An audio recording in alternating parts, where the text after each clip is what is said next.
So, good morning. Welcome back again. I hope you had a nice evening yesterday and you digested some of the information from yesterday's session. This morning we will speak first of all about, we have two different sessions. One is on awareness raising and the other one is on stakeholder involvement in the frame of impact of linear infrastructures. And at the end of the morning, we will have a brief roundtable with some authorities which are responsible or should be responsible for the reduction of the impact of linear infrastructures. I just one logistic information. Who needs attestato di presenza, a certificate of presence? Please go to take it at the desk. Chi ha bisogno di un attestato di presenza ve lo potete far fare al banco della registrazione.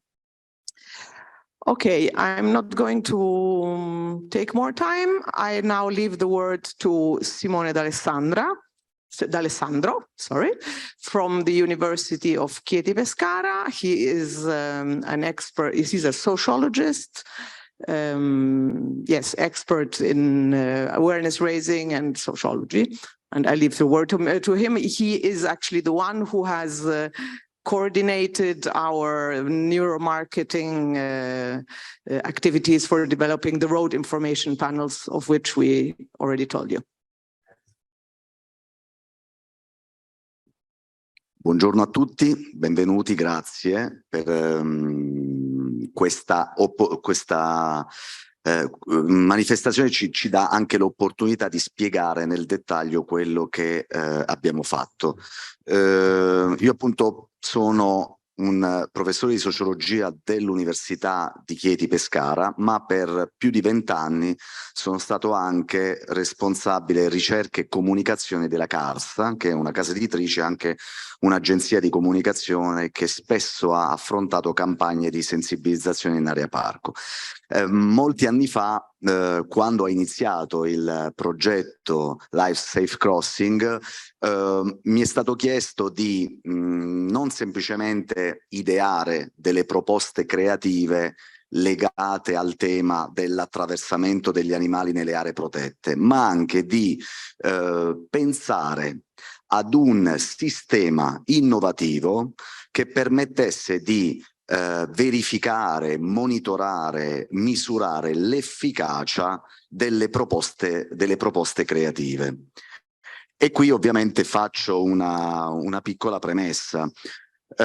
Noi sappiamo che le campagne di comunicazione generalmente devono essere efficaci se rispondono ad una serie di parametri, no? L'attenzione, l'interesse, il desiderio, l'azione, ossia la modifica dei comportamenti, la memorabilità. Ossia, in altre parole, nel momento in cui noi elaboriamo un messaggio pubblicitario che è fatto ovviamente di immagini e di testi semplificati, no? Generalmente uno slogan, un headline che campeggia molto spesso centralmente, accompagnato evidentemente da un'immagine, da un visual. Di che cosa ci preoccupiamo? Del primo caso, che catturi la nostra attenzione. Noi siamo sempre perennemente distratti da una serie di stimoli di altra natura, no? Il contesto ci bombarda di tantissimi stimoli e noi dobbiamo avere quella capacità di progettare un'idea creativa che riesca a vincere le altre distrazioni del contesto, quindi l'attenzione. La seconda cosa, ovviamente, fare in modo che quel messaggio si conficchi nel cervello e quindi un effetto tormentone che poi ritorni, quindi bene o male ad un certo punto inneschi la capacità di memoria. 3, quel messaggio deve essere comprensibile, soprattutto nelle campagne di sensibilizzazione. Che significa comprensibile? Non ambiguo, ossia deve essere il più chiaro possibile l'intenzione della fonte emittente, cioè quello che io voglio dire tu lo devi percepire, ci deve essere poco spazio per l'interpretazione. Generalmente nelle campagne pubblicitarie orientate alla vendita è vero il contrario, ossia più è ambiguo un messaggio, più è fortemente legato a dei giochi di parole e più tu riesci a sfruttare, se vogliamo, anche degli effetti collaterali. In una campagna di sensibilizzazione sbagliare contesto, non essere chiari potrebbe creare degli effetti pericolosi. Immaginate una campagna sulle tossicodipendenze che sia paradossale o contraddittoria, no? E che quindi per metà restituisca un'interpretazione positiva e per l'altra metà un'interpretazione negativa. Cambierebbe tutta la strategia di una campagna di sensibilizzazione. Inoltre, la fine ovviamente sarebbe l'ideale di un messaggio pubblicitario, di un messaggio di comunicazione. Generalmente questo ideale non esiste, quello di passare dalla cosiddetta predisposizione agli atteggiamenti alla modifica dei comportamenti, ossia noi vediamo queste campagne, non solo reagiamo, non solo siamo attenti, memorizziamo, ma addirittura a un certo punto cambiamo il nostro comportamento. Non avevo riflettuto sul fatto che devo essere più attento nelle strade in area parco. Non avevo riflettuto sul fatto che il pericolo di uccidere l'altro o il pericolo che io possa rimanere ucciso in un incidente in determinate situazioni aumenta. Con una campagna che me lo dice, non solo memorizzo ma cambio il mio atteggiamento. È ovvio che c'è una letteratura sterminata che dimostra che spesso e volentieri le campagne non sono riuscite a modificare, no?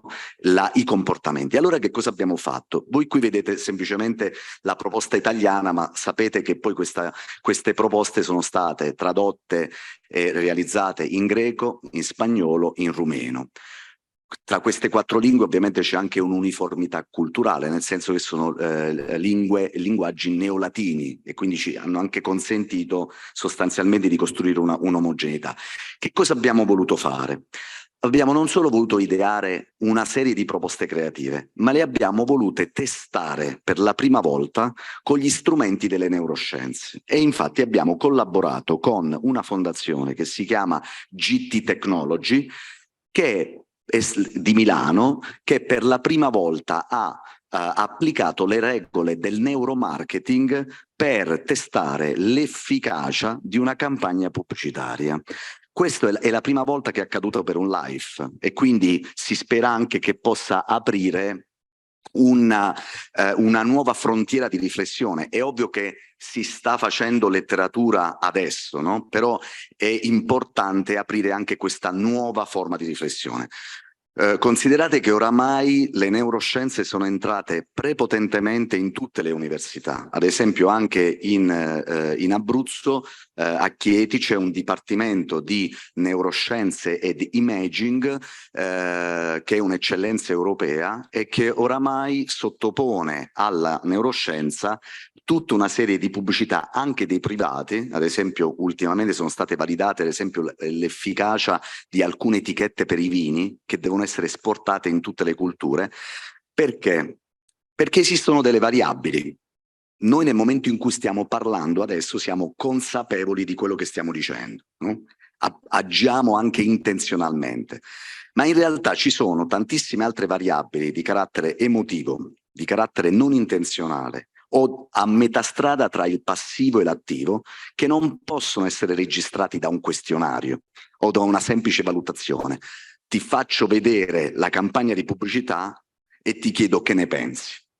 Potresti dirmi tutta la verità, potresti evitare anche per un atto di cortesia di dirmi cosa non gradisci, potresti al contrario essere eccessivamente polemico perché in realtà è il tuo interlocutore che non gradisci e ovviamente per un meccanismo di proiezione lo riversi sulla campagna di pubblicità. Sono tanti meccanismi.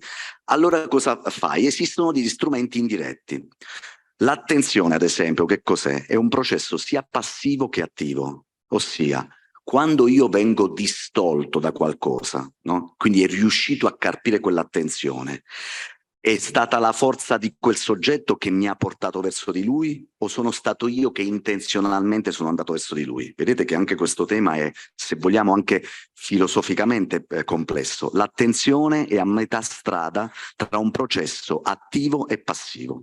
E allora che cosa facciamo? Oggi le neuroscienze utilizzano soprattutto due tecniche, l'eye tracking e l'elettroencefalogramma. Che cos'è l'eye tracking? Come vedete, immaginiamo che questo sia un messaggio pubblicitario. L'eye tracking misura il livello di fissazioni, ossia di quante volte lo sguardo si posa su determinati particolari, in che modo si concentra, ad esempio nella parte colorata in rosso si registrano la maggior durata di fissazione e la maggior concentrazione, in quella verde via via e in quella gialla sempre meno, nelle parti in cui assenti significa che lo sguardo non si è concentrato. Cosa registra l'eye tracking? Evidentemente il grado di attenzione. Poi cos'altro registra l'eye tracking? Evidentemente anche la durata di questa attenzione. Esistono dei parametri. Io ovviamente non ho collaborato, ho collaborato assieme ad altri esperti, neuroscienziati, psicologi, altri tecnici, che con una serie di parametri numerici hanno detto al di sotto di questo numero di fissazione quella pubblicità non è efficace da un punto di vista dell'attenzione, della creatività, del relax cognitivo. Al di sopra è efficace, quando è nella media è sostanzialmente una campagna che può avere una bassa personalità ma che continua comunque a essere efficace. Bene, l'eye tracking misura soprattutto il livello attenzionale e l'elettroencefalogramma, sempre gli stessi soggetti che sono stati sottoposti alla visione di queste pubblicità, con l'elettroencefalogramma sono riusciti anche a registrare un altro elemento legato all'attenzione, ma anche la comprensibilità del messaggio, attraverso una serie anche lì di parametri legati al relax cognitivo. Che cosa significa? L'elettroencefalogramma registra sostanzialmente le scariche elettriche del cervello quando viene stimolato da qualcosa. E quando viene stimolato ci sono dei parametri per dire si è chiuso, cioè il cervello in quel momento non è rilassato, quindi non ha preso, si è disinibito, no? Si è chiuso rispetto a quello stimolo, o al contrario si è aperto a quello stimolo. Inoltre, se si è aperto in maniera continuata, indirettamente ti fa capire che quel messaggio è stato compreso, elaborato e memorizzato. Ora, ovviamente, accanto a queste due tecniche innovative, abbiamo anche sottoposto un questionario qualitativo post-test per assicurarci che le cose che sono state registrate da un punto di vista inconsapevole potessero avere una loro coerenza con le cose che invece poi sono state chieste nel questionario consapevolmente. Ripeto, sempre nella consapevolezza, scusate il bisticcio di parole, che a volte le cose collimano, altre volte potrebbero non collimare, perché qualsiasi persona sottoposta a un questionario ha i suoi meccanismi, diciamo, di inibizione, ha i suoi tabù, per cui non ti dirà mai totalmente la verità. Ecco perché i questionari non sono, qualsiasi tipo di questionario, con qualsiasi tipo di tecnica consapevole, non vi dirà mai la verità.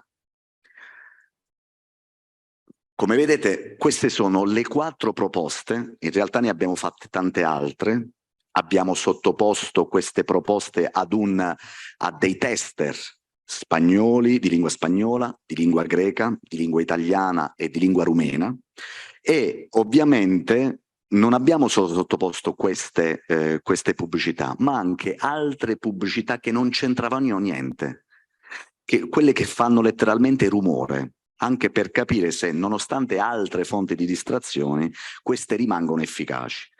Perché lo abbiamo fatto? Perché ovviamente posizionare 4 creatività in tutte le aree parco oggetto del progetto sarebbe stato molto più costoso e forse anche più dispersivo da un punto di vista della memoria, no? A volte le campagne multisoggetto si fanno, però se si esagera poi si rischia di mandare in confusione. Allora cosa abbiamo preferito fare?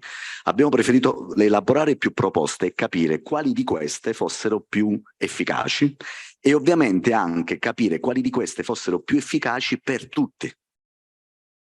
E sono emerse, come vedete c'è una prima proposta che ad esempio io consideravo molto originale e poi lì sono stato anche, tra virgolette, smentito nei fatti, ecco che cosa servono poi le neuroscienze, che era un messaggio molto metaforico, cioè rallenta o lasci il segno. Come vedete è tra i vari messaggi quello un po' più ambiguo, quello più legato ai giochi di parole, spesso perché i pubblicitari amano ovviamente o spesso confondono l'originalità con l'efficacia del messaggio.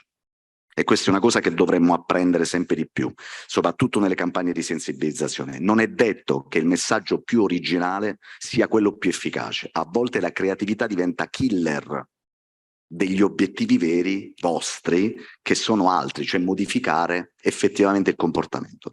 Allora, la prima metafora era appunto dell'orso che non viene fatto vedere, ma si fa vedere solo la silhouette, che rappresenta ovviamente la metafora della morte, ed è ovvio, rallenta o lasci il segno, quindi rallenta o lasci il segno da molteplici punti di vista.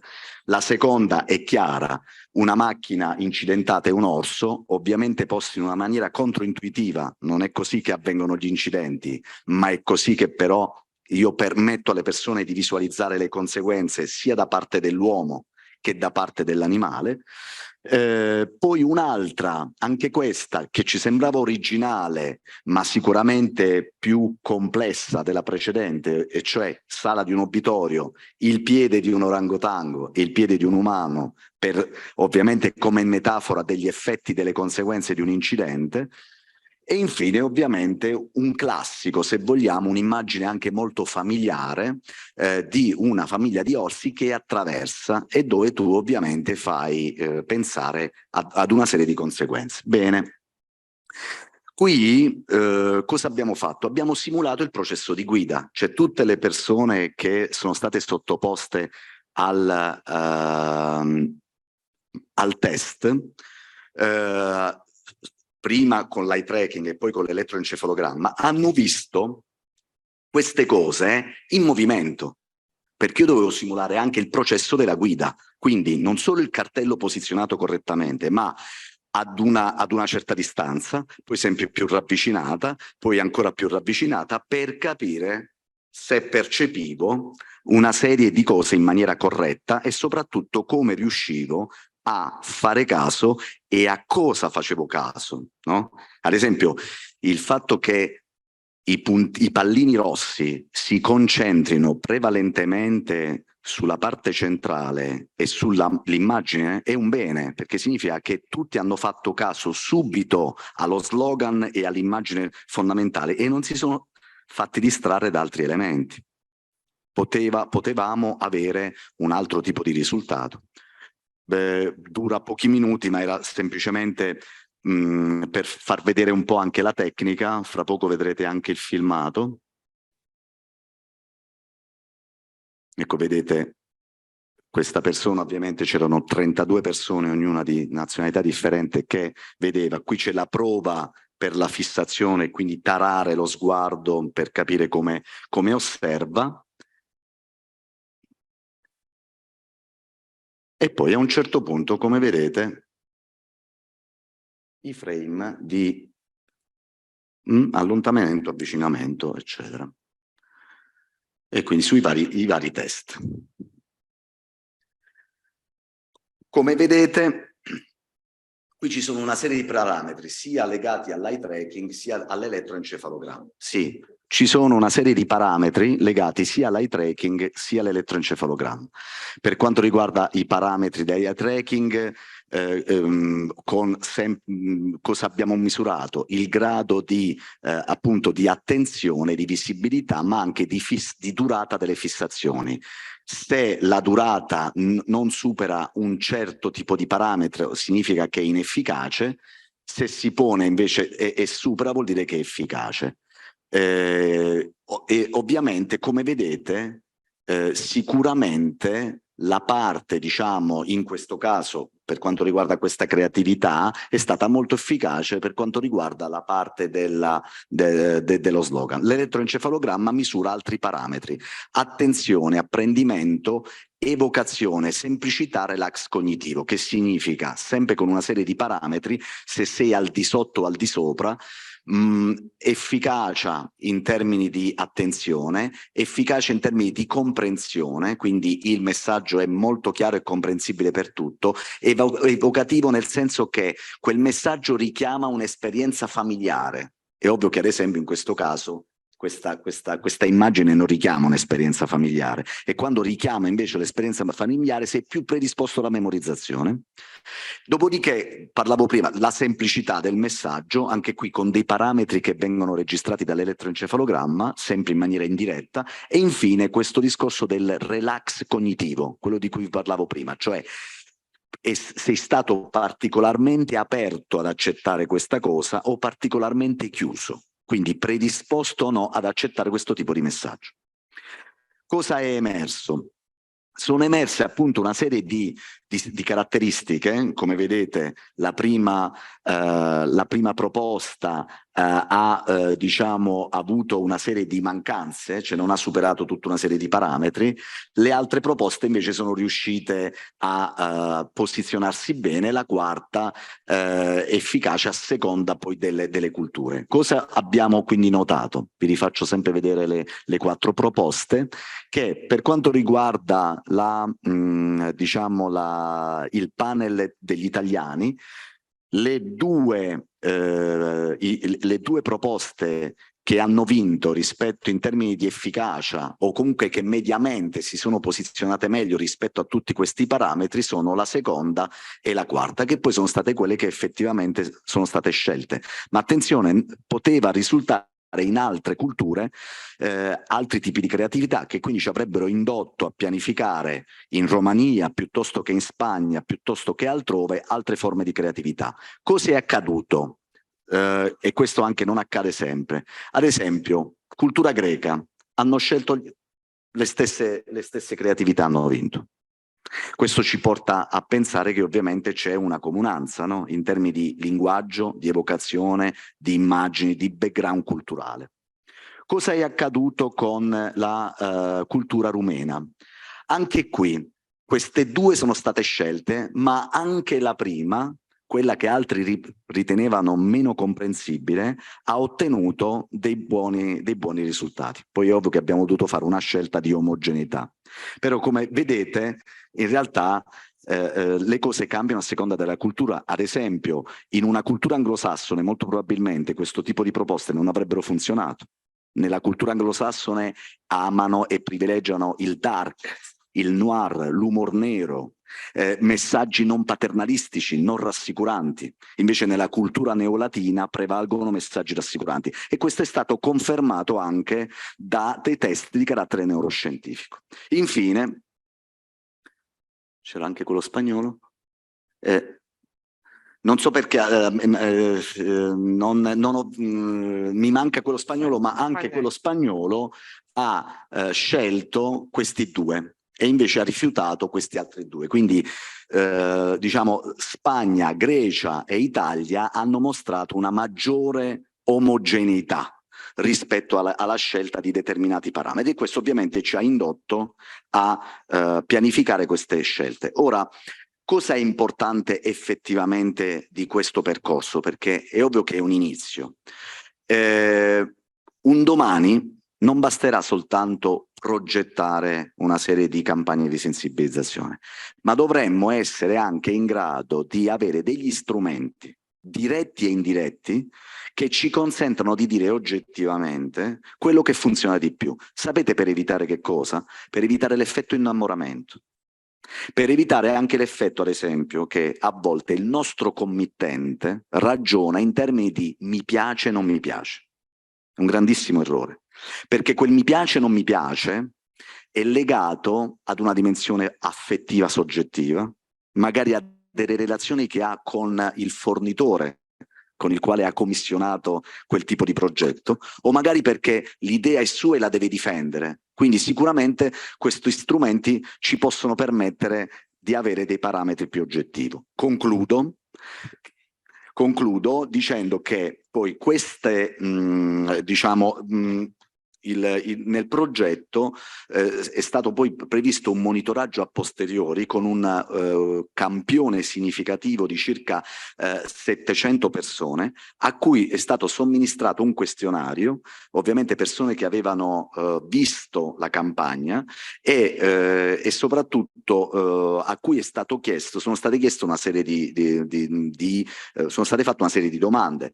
Se avevano mai sentito parlare di incidenti legati al fenomeno dell'attraversamento prima, quali erano le cause, secondo la loro opinione, che scatenano di più gli incidenti, e se questo tipo di campagna per loro fosse più efficace rispetto alla classica segnaletica tradizionale. Che cosa è emerso? L'81% di questo campione, certo, 700 persone è statisticamente non significativo, però è un inizio e sicuramente si spera che nei prossimi progetti questo monitoraggio possa continuare. L'81% ha riconosciuto che la maggior parte degli incidenti del genere possono succedere soltanto per due fattori legati alla velocità e alla disattenzione. Tutti gli altri elementi sono, diciamo, secondari rispetto a questi due parametri. Secondo, il 75% delle persone ha considerato efficace questo tipo di pannello di gran lunga di più, su una scala da 1 a 5, rispetto ai segnali tradizionali. Se vogliamo, già soltanto banalmente per le dimensioni, ma anche per i colori, per l'approccio creativo, per una serie di situazioni. Infine, tutti hanno riconosciuto la necessità di incrementare campagne di comunicazione del genere e di incrementare anche la realizzazione di questi pannelli anche al di fuori delle aree parco, perché il tema è: tu entri e ti trovi subito proiettato in un nuovo mondo, ma chi ti prepara prima? Allora, io vi lascio con quest'ultima riflessione proprio per dire: forse bisogna proseguire e sicuramente migliorare, questo è solo un inizio, e bisogna proseguire in tal senso e forse andare anche al di fuori delle aree protette, perché ovviamente soprattutto con quelli che non si sono mai scontrati con il problema, che c'è la grande battaglia per la modifica dei comportamenti. Grazie.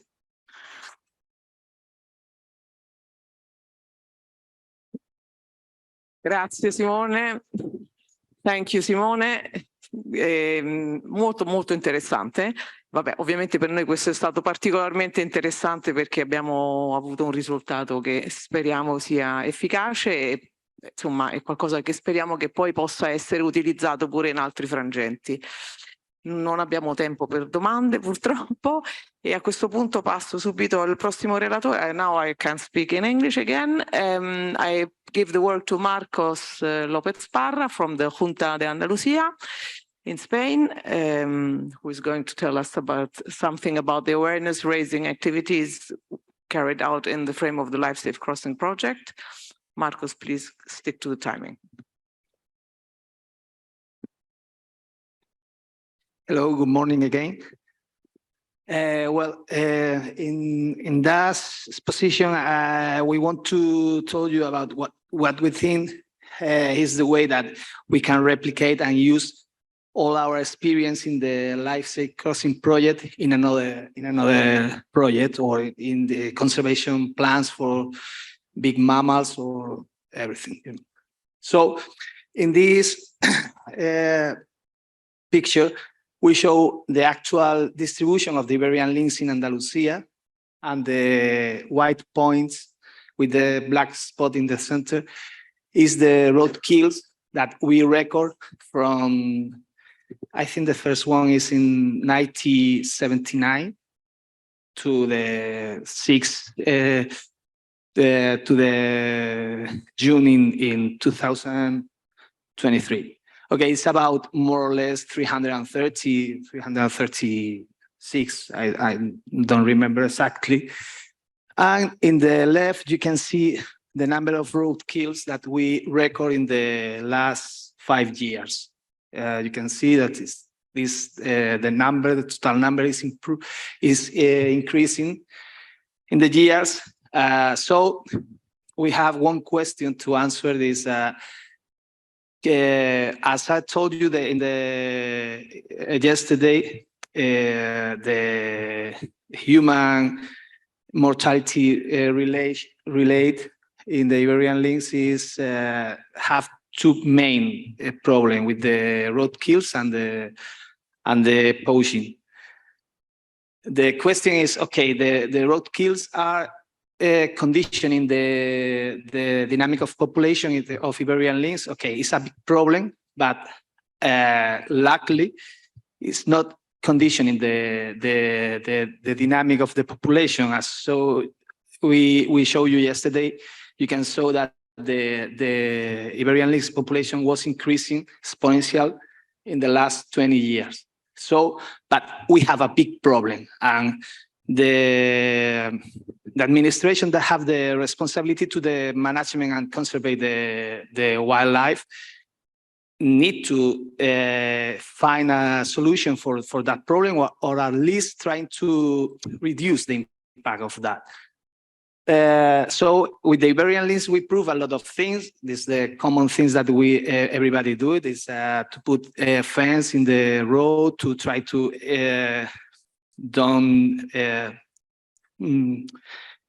the animals don't access to the road, so you can reduce the risk to have a road kills, or doing underpasses, or everything. What the problem is the following, at least that we saw. When you have a new road in the last life project, we always take by the hand the administration that have the responsibility to build the roads and the trains or all the line infrastructure. So as they need to understand that it's their responsibility to resolve that problem, because they are doing. But the big problem is that in the old infrastructure that have problem, they are fragmented the habitat of the species, and sometimes it's really difficult to resolve that. It's really expensive for the conservation program, have a big part of the budget. For example, I showed you that yesterday, we have 4 life in the last 20 years, and more than the 30% of the budget was to resolve problem in the roads, doing underpass or overpass. For example, in the second life, we built 2 overpass in Doñana.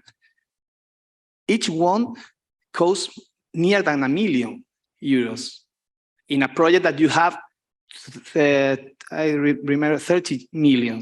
There's only 2 points. We built, I don't remember if 5 or 6 infrastructure in this way, underpasses, overpasses, and that was more than the 30% of the budget of the project. In a conservation program, we need to give this responsibility to the administration that they build this infrastructure, and use our budget, the conservation budget, to make action directly for the conservation. So the new action doing in the safe crossing give us a new potential things to resolve problem in all roads that exist, and they have fragmented the habitat, to reduce the budget in the conservation program, because it's cheaper than the traditional action like build underpasses or overpasses, and probably in some cases is more effectiveness than the old one. In a special case, I think that in some of them you need to resolve with a fence, a real fence or underpasses, but in other place maybe you can find the way to resolve some problems or reduce the risk, because the zero risk never seeks. Always you have road kills, always. I always say a lot of humans die every year by car accidents, the working people. So we don't think that we don't have road kills or wild fauna, because that never exists. So in the Lice crossing in Andalusia, we installed the virtual fence in one road that we have a lot of problem, and it's difficult to resolve putting a real fence, or we have not budget to construct underpasses or something like that. And we installed the virtual fence. Here you have the data. It's about 4.5 kilometers of virtual fence. And before that, we installed the virtual fence, in the last 5 years, we have 6 roads killed.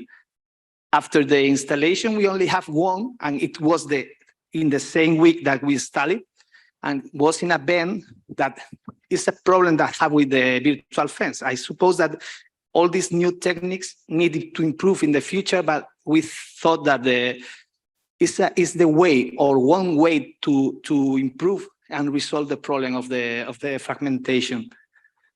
We start in this segment of 4.5 kilometers, 10 cameras, and now we show you some films that we record of the animals and the behavior during the activation of the virtual fence.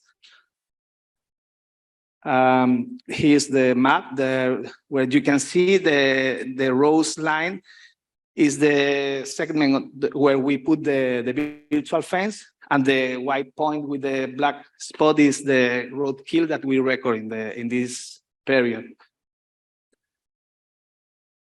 Here is this is a picture of the films that you can put the videos of the animals and the behavior when the virtual fence was activated by the car.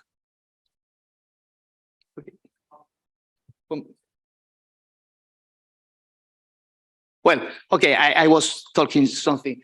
As I told you that we are sure that this new device need to improve. We have a lot of space to improve that, because it's not perfect. For example, you saw that one picture of the Iberian lynx during the day. Actually, the virtual fence don't activate with daylight. They only activate by the light of the car. So you need a gradient of light is only activated during the night or in the sunrise or sun. But I think that have something really, really good. That's when we put a real fence, even when we have some infrastructure like underpasses to direct the animals or to drive the animals to cross under the pass. The problem was that with the fence, we are putting a barrier for the move of the animals. So we are doing fragmentation, even when we try to resolve one problem. One thing that I have is an advantage for the virtual fence is no real barrier. It's only activate in the moment that it have a real risk of collision. So we thought that is a way to improve the problem of the fragmentation. Well, I sigo y bueno, luego los ponemos al final. Okay, and the other device that we installed in the safe crossing in Andalusia was the ABC prevention system. We installed 5 devices in 3 roads. One of them is in Doñana, in a road that have 7 kilometers between 2 villages. We installed 2 devices because in the last 5 years, this road with only 7 kilometers have more than the 60 or 70% of the road kills in Doñana population in the last 5 years. And in this road, we have underpass, fence, gates in the fence, because one problem is when you have a long segment with a fence, a real fence, usually at least in Spain, you have a lot of gates in the side. The problem is that you put fence to try to drive the animals to the underpasses, but you have gate that they allow the access of the wild fauna to the road. Suddenly, sometimes they find that they stay in a trap because you have to fence, the animal is inside the road and it's difficult to go out. So you are increasing the risk of the roadkill. In this segment that I told you, we do everything. The main problem probably is resolving if the drivers go to the speed that they need to go, because this segment is limited to 60 kilometers per hour.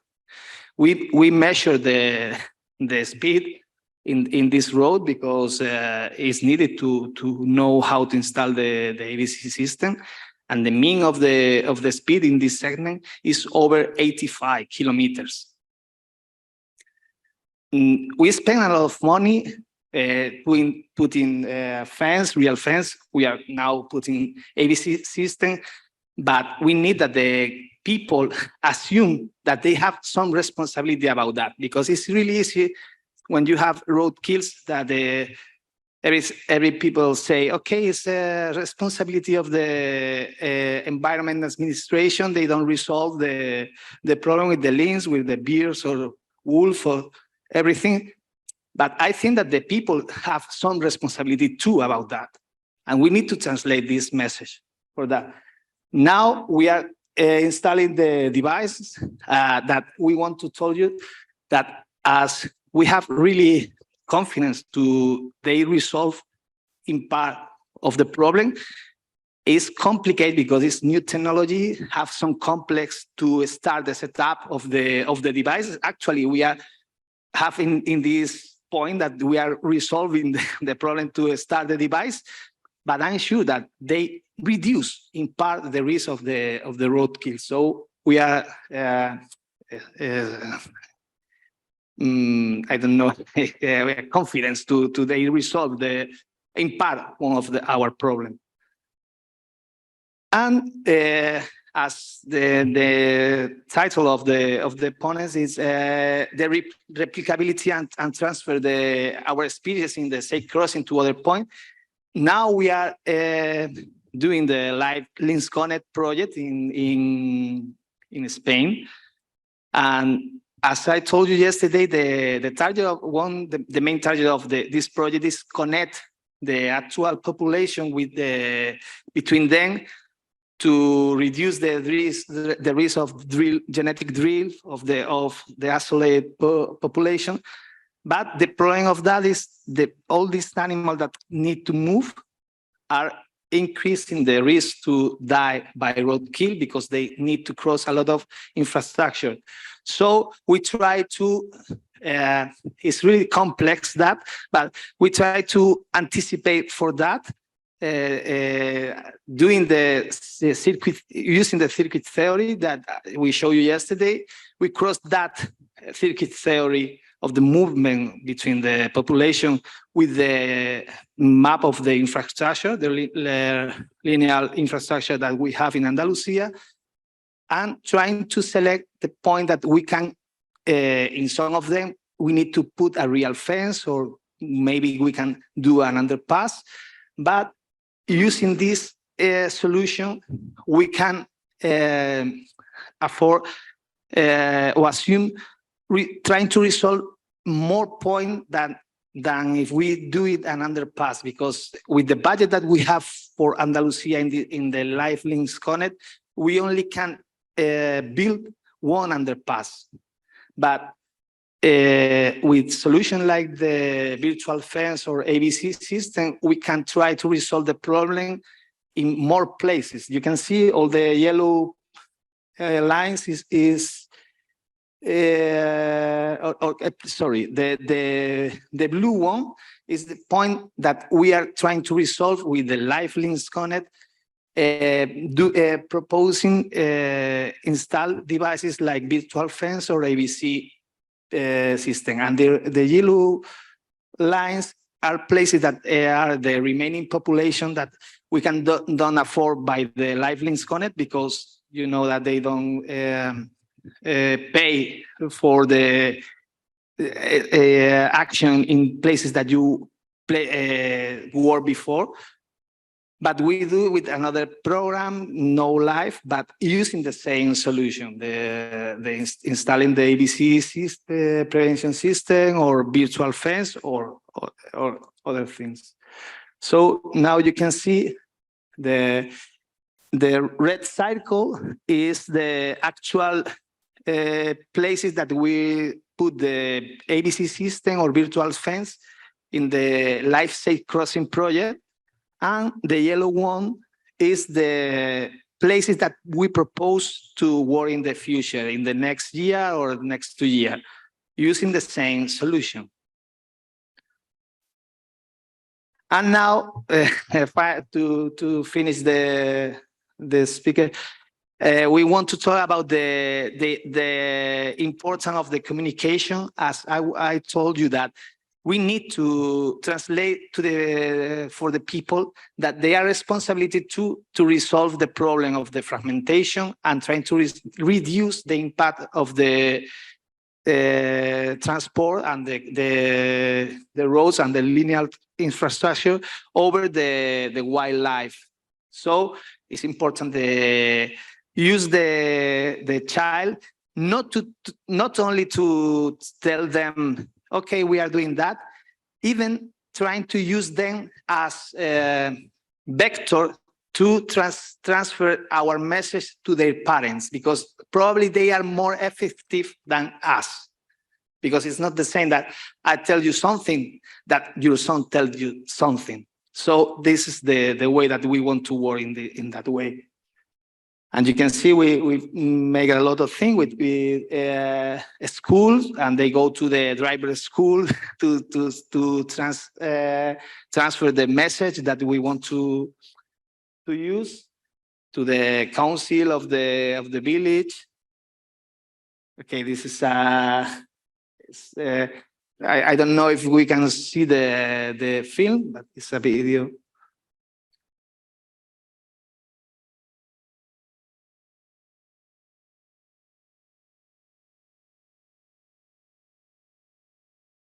Well, so the finish is that it's really important to make, I think that we need to translate the message to the community, the global community, that the responsibility to resolve that problem is of all of us, not only by the Environment Administration.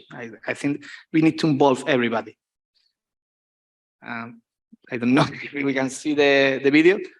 Okay.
Los atropellos de fauna silvestre son uno de los efectos más visibles de la fragmentación causada por las infraestructuras lineales de transporte.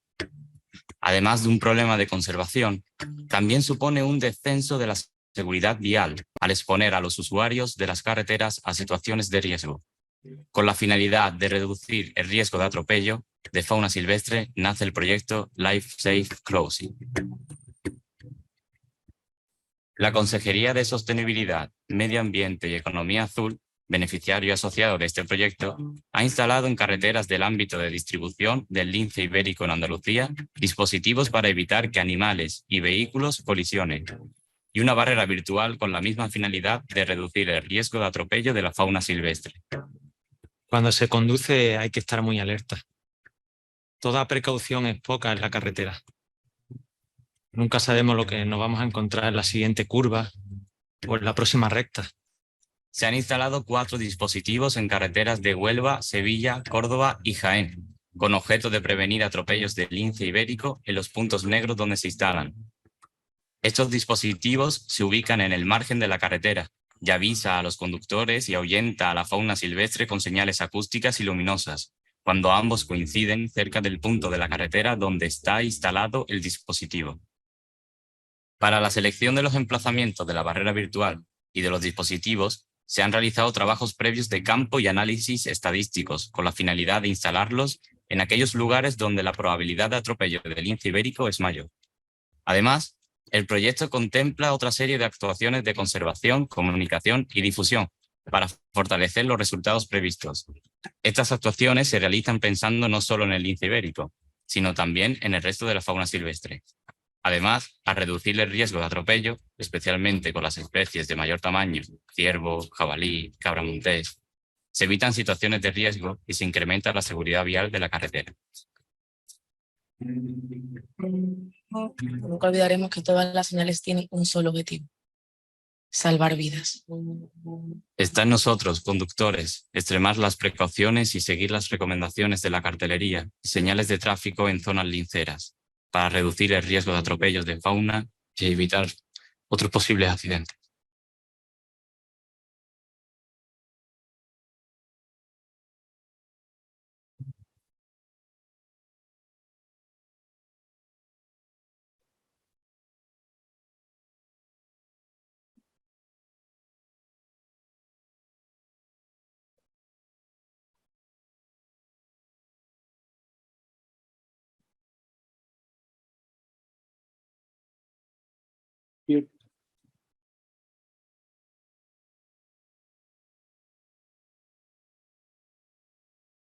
Well, okay, this video that you show, we show at the end is one part of the action that we, the partner of Junta Andalucía doing in the Lycée Crossing project. The action, we want to work with the media school, high school in Andalusia. We talk with them, trying to send a message to explain that I was told you about that. This is we need to involve everybody to resolve one problem that everybody are generating, not only the roads by them, because they don't do nothing. It's the use that we that of that, and everybody need to change something to resolve or at least to reduce the impact of this infrastructure in the conservation of the wild fauna. So this is the main goal of the film. Okay, thank you very much. Thank you, Marcos. And all the team, compliments for this nice video. Okay, now we have to speed up a little bit. And so I call Carmen Rosell from Minuartia and Maros Finca from Stuba, the Technical University of Bratislava, actually Slovak University of Technology of Bratislava, to speak about a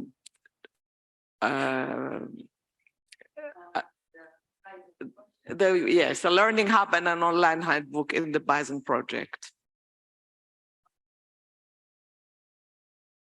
The presentation with Maros, and there is also many other partners of the Bison project, Agri Studio, Zarant, Andrea Saylor, Marita, many people. And Charlotte Navarro will complement our presentation later with more information about the project. So, well, the framework is clear. I'm going to shorten our presentation just to save some time if we can. We have around 6 million kilometers of roads and railways constructed in Europe, and we have a highly fragmented territory. And this was the origin for this project, Bison, that began 2 years ago. and that it's called bison, not because of the animal, because of these acronyms, biodiversity and infrastructure synergies and opportunities for European transport networks. We are a lot of partners, 44, 16 countries, 3 million euros, and it's not a research project. It's a project for creating awareness and for setting a strategic agenda. We have, I think, one problem many of us are talking about, that we need to work with transport infrastructure.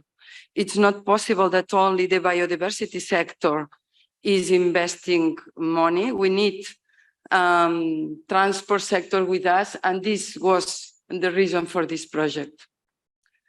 Well, there are some parts that, I don't know if you can read it. We are gathering information about the best practices, but also defining the needs for research. We have identified gaps. We have identified barriers to mainstream biodiversity and transport. And now we are producing the agenda for research on the next years in Europe, and also a deployment agenda. And there are a lot of different products. I just ask, or not ask, but if you are interested on what we are producing, you can visit this, our website. But just to remark that there is 2 products, the ones that is the Learning Hub coordinated by Spectra, and Maros will talk about, and the Handbook for Action. Perhaps a singular thing of this project is that partners are for transport and biodiversity. Many are from railways, the International Union of Railways, and many ministries of transportation. We have different disciplines, how do you say, professions, not only ecologists or engineers. We have sociologists with us, geographers, land planners, and we are dealing, I must say, mainly with railways and roads, but also airports, waterways, and other transport infrastructures. Well, we are, as I told, raising awareness, creating a focal point of expertise, trying to mobilize fundings on the European Commission, very important, because you know that in the calls that we have now, it's difficult to find funding for these projects that are in the middle of transport and environmental world. So we're trying to create also this long-term research that we all need for that. And for sure to increase work together, research, policy, and operators, yeah, from the research to the practice. This is just trying to bring what we are trying to do in images. This image is from Yannick Autrec, our colleague from the French ministry, that we are trying to collect, all of us, in every country, we produce interesting knowledge, new things that are important, that cross the borders of your regions, of your countries, and reach all the European level. But at the same time, we need to bring at the local level the knowledge that is perfectly, let's say, available and demonstrated. There is no need to repeat again and again monitoring, for example, for demonstrating that reflectors are not working. So we try to create these both dynamics from top down and from down to the top, and also to work together to break silos between research companies, policymakers, and NGOs. So it's what we are, if we need to share knowledge and capacity building, this is the reason for we have been creating these tools. One is handbooks, guidelines. We call it knowledge that is ready to be used. We call it like this, is there is a lot of things that we know how to do it perfectly. We know what's working, or we know this is not working. These things, what we try is to provide this information to the people that is designing new structures, the people that is operating the infrastructures, yeah? So what we have done is, we have this wildlife and traffic handbook since 25 years now. In AINI, create this website and update it. And with the budget of the Bison, what we are doing, I hope in just a few months it will be opened, is creating this new handbook called Biodiversity and Infrastructure, a handbook for action. And Simone from the communication asked us to choose short messages. We always make long sentences that nobody understands. So we think that this is the meaning, the purpose of this handbook, yeah? And well, we have different chapters, solutions, information about mitigation hierarchy. And also I would like to stress these two additional tools that are already on the wildlife and traffic, but will be updated.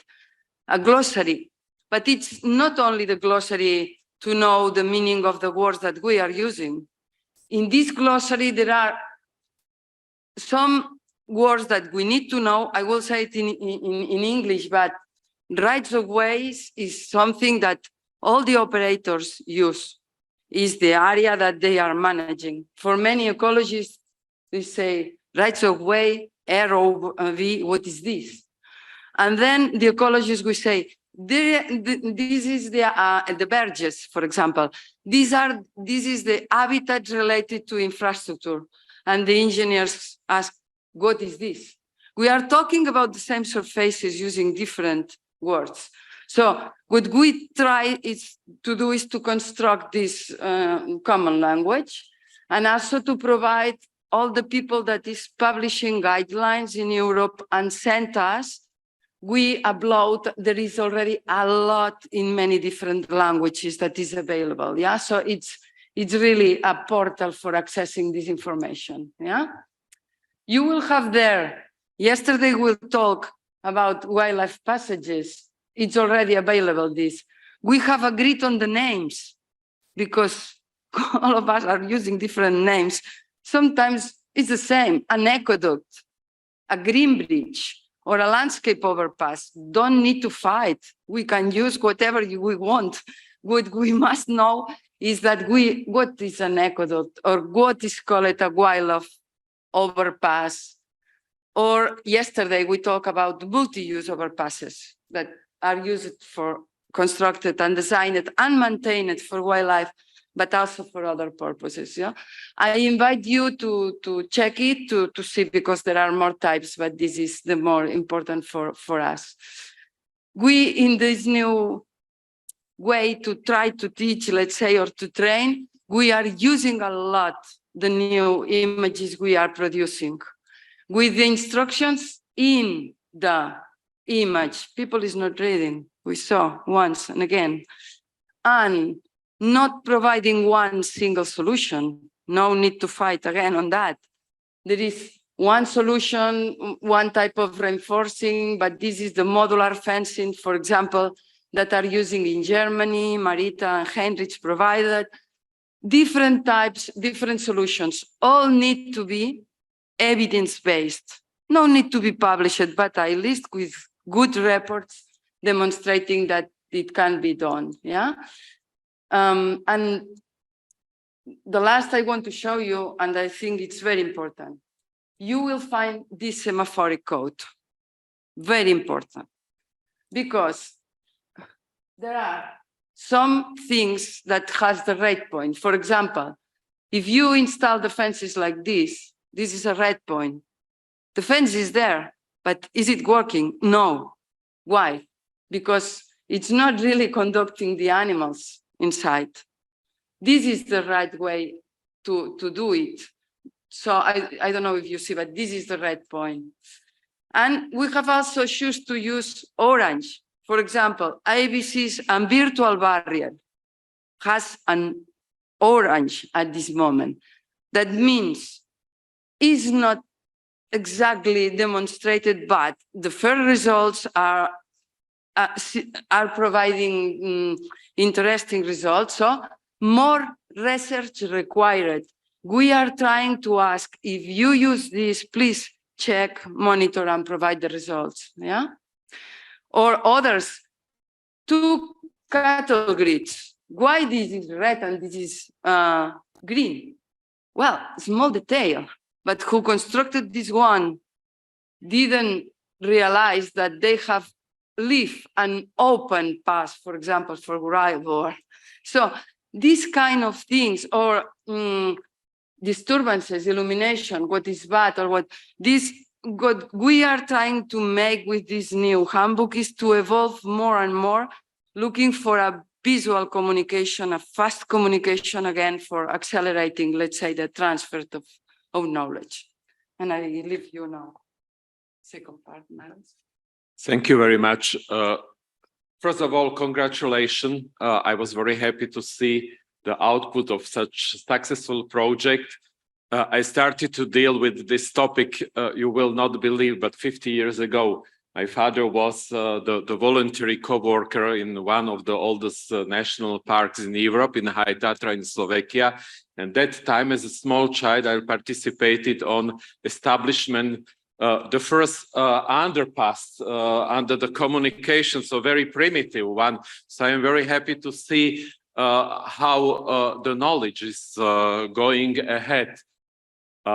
This is for me already the 6th project. The first one was about the interconnection between Alps and Carpathian biocorridors in the space of the agglomeration Bratislava-Vienna. And this was the project which was mentioned as a best practice example by UNEP. And it was already as well 20 years ago. So through the years, we accumulated a lot of knowledge, a lot of best practice examples. And we are aware that we are now facing new challenges, and they are of 2 kinds. The first was already mentioned, how to address with the proper language the addresses, because to save the biodiversity, to harmonize the infrastructure is really not only interdisciplinary problem, but it is really the challenge for many different stakeholders. And we have to find on one side the common language, and on the other side, we have to find a specific language to address different stakeholders involved. The second challenge is that through the years, we accumulated huge amount of knowledge.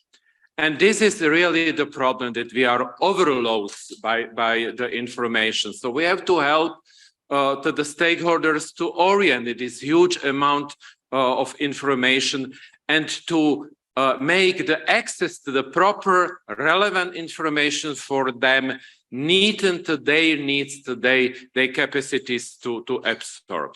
And that because our concept for Bison is not the concept of just e-learning program. There are plenty of e-learnings addressing the children at schools and other stakeholders, but it is really about the Bison Learning Hub, which is trying to address these 2 challenges.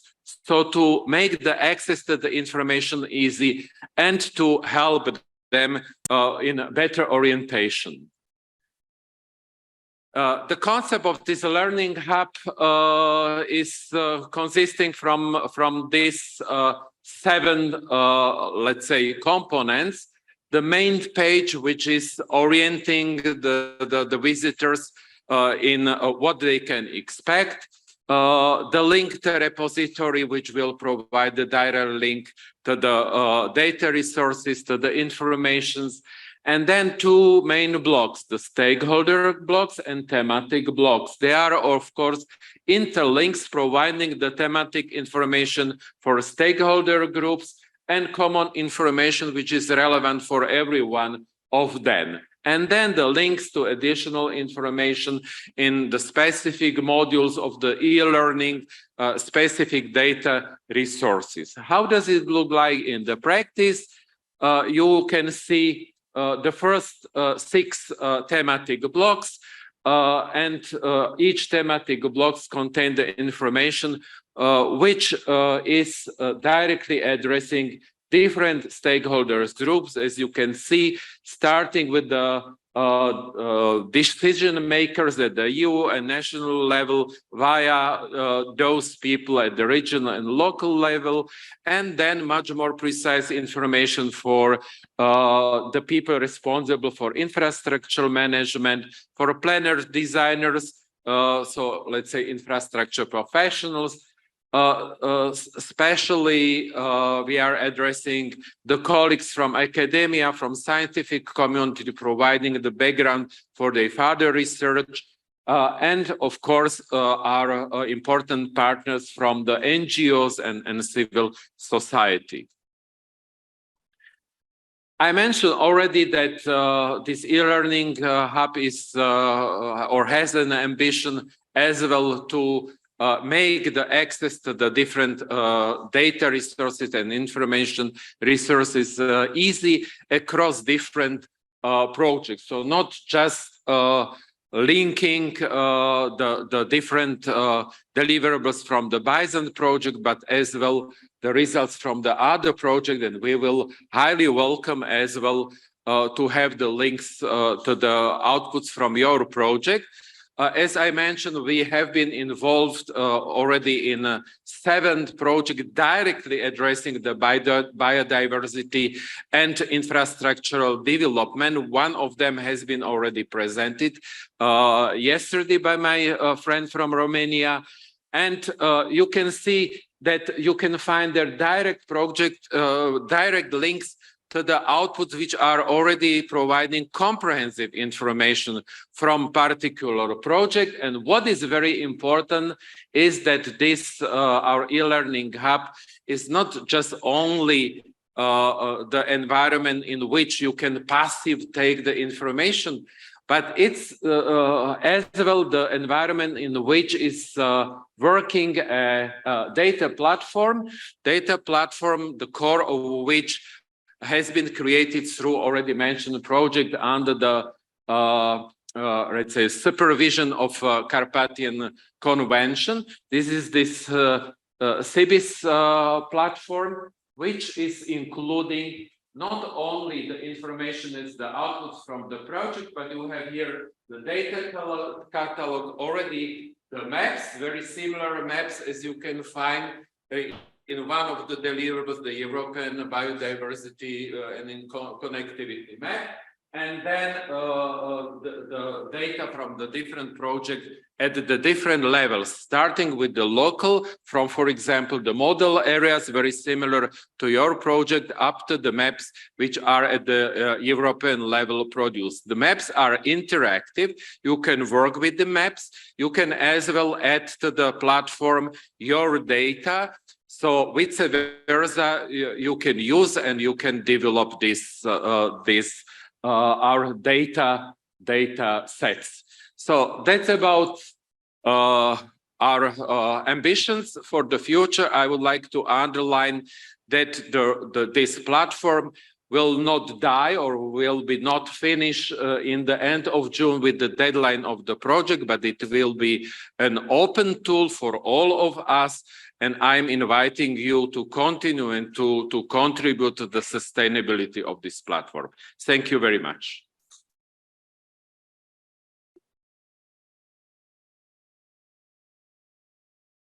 Thank you, Carmen, Maros. Great work. I know it already. It's nice to see it presented like this, and really hope that everybody can use it.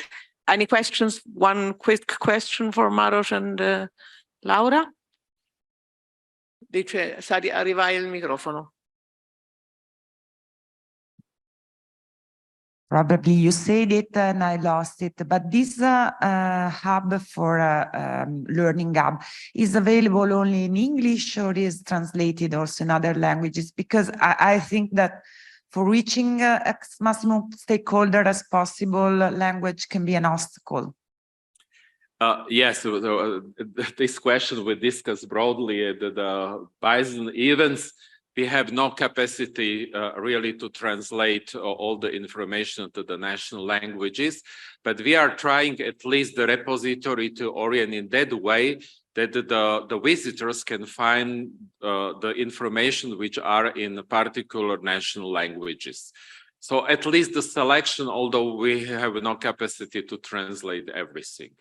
So we can on one side profitize from English as a lingua franca for all the people, but we have the same problem, especially the people in the practice, even the politicians are not able to communicate in English. So we are trying, and we will try, I promise, to do our best to provide the multilingual data.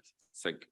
Yeah, for the handbook, there are already several countries preparing to provide funds for the translations. For example, French will be available, but because the Ministry of Ecological Transition will provide funds, and also Spanish will be provided by our Spanish ministry. And the idea is that other countries can pay, let's say, the small amount that the website developers need. And well, small or not so small, because to produce the translation is not so low cost. So, but it's going on. Yeah. Okay, thanks. Thank you again. Okay, then we can move to the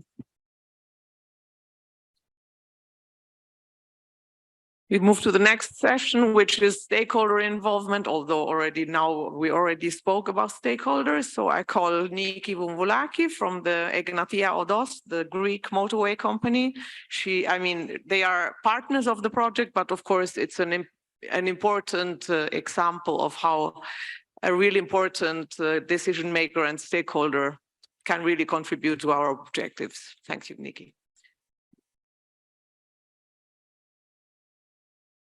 The only partner in the project that is a road company, and it's been a lot said until now about the multi-stakeholder approach and multiple aspects of the same issue. So this is the road company that will present all our work, and it's the aspect from the engineers this time. So we are partners in this project, but before that, I will shortly refer to a small story that's been going on for the last 20 years in northern Greece, because our road, our motorway, has been a stretch of 1,000 kilometers together with the vertical axis all along the northern Greece. And 20 years ago, there has been this brown area that you see on the map. It used to be the range of brown bear in Western Macedonia in Greece, where we had a new design of the section Panagia Grevena of our project. And now I want to remind Tony Clevenger about it, because he has worked with us some 20 years ago.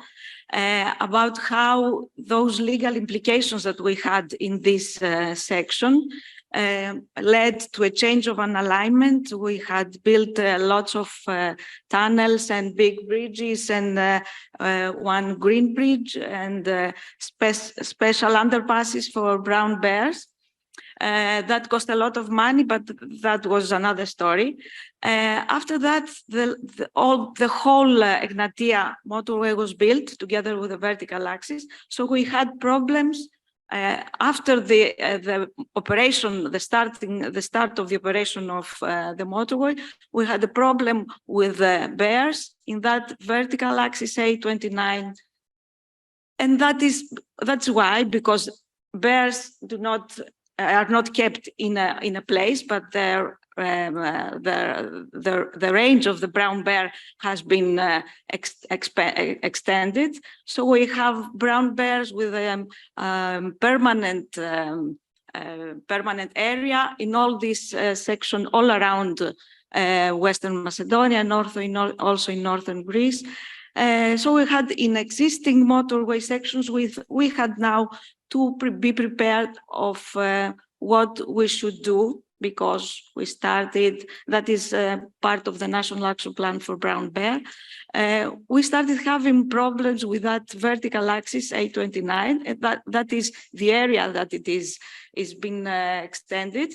As you see, there are not many big mountains or big rivers, so we already had built underpasses and culverts, but not very big ones with no openness index, no major openness index. We started after its operation to have bear casualties because of the bear population being extended. Since 29 to 2014, we had around 20 casualties, bear casualties. So what we did was to construct a bear-proof fence in 2014. That was the first step. It's a reinforced bear-proof, let's say, fence of 3 meters long, and also we had an horizontal mesh that would prevent animals digging underneath the fence. But that was a measure that led to fragmentation, obviously. So there's a need for deep fragmentation measures, and that's where our involvement to LifeSafe project, LifeSafe crossing project came.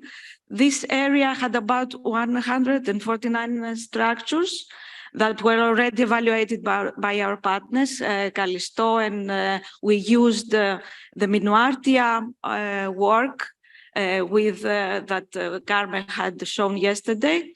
And all the evaluation made for all the structures of the area. But then for the project, we had to improve, to select some structures for improvement, mainly culverts and underpasses, viaducts and bridges. So we created an identity of passages, which is bringing all the information about the area, bringing the information already taken by our partners about the use of the structures by animals, with all this information from cameras that Callisto referred yesterday. And then we had to provide this identity of passages with solutions. So in each case, because every case is a unique case, and we had to see each case of them, and to propose what kind of interventions should be needed so that the passages would be better used by animals. And that is made for all 56 passages of that section. What were the selection criteria for the improvement of the structures? Well, first of all, it's the location.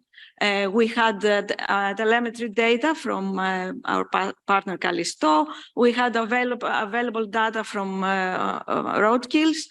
We had to see in the maps and also on site the proximity of human activity. So the location of the structure was one criterion, but maybe you saw in the previous slide that we selected structures all along the section.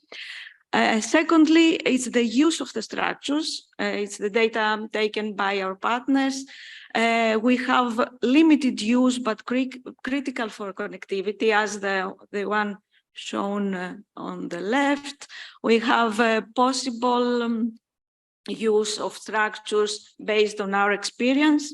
We have, as you see here, the structures that were already used, shown by by cameras, were not selected for improvement as they were already used.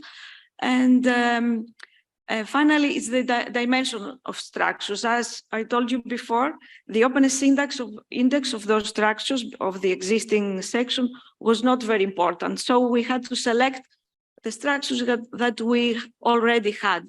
So this considered a big openness index for this kind of section. It's not a big one, but comparing to others, it was quite a big. And we saw here from the cameras that there's a bear trying to enter the underpass, but then something didn't go very well. So the next seconds, she decided to move away. So we had to take care of this kind of information, and maybe this kind of structures should be more attractive for animals. And that's how we decided to make our interventions. Sorry. So there are 8 categories of improvement.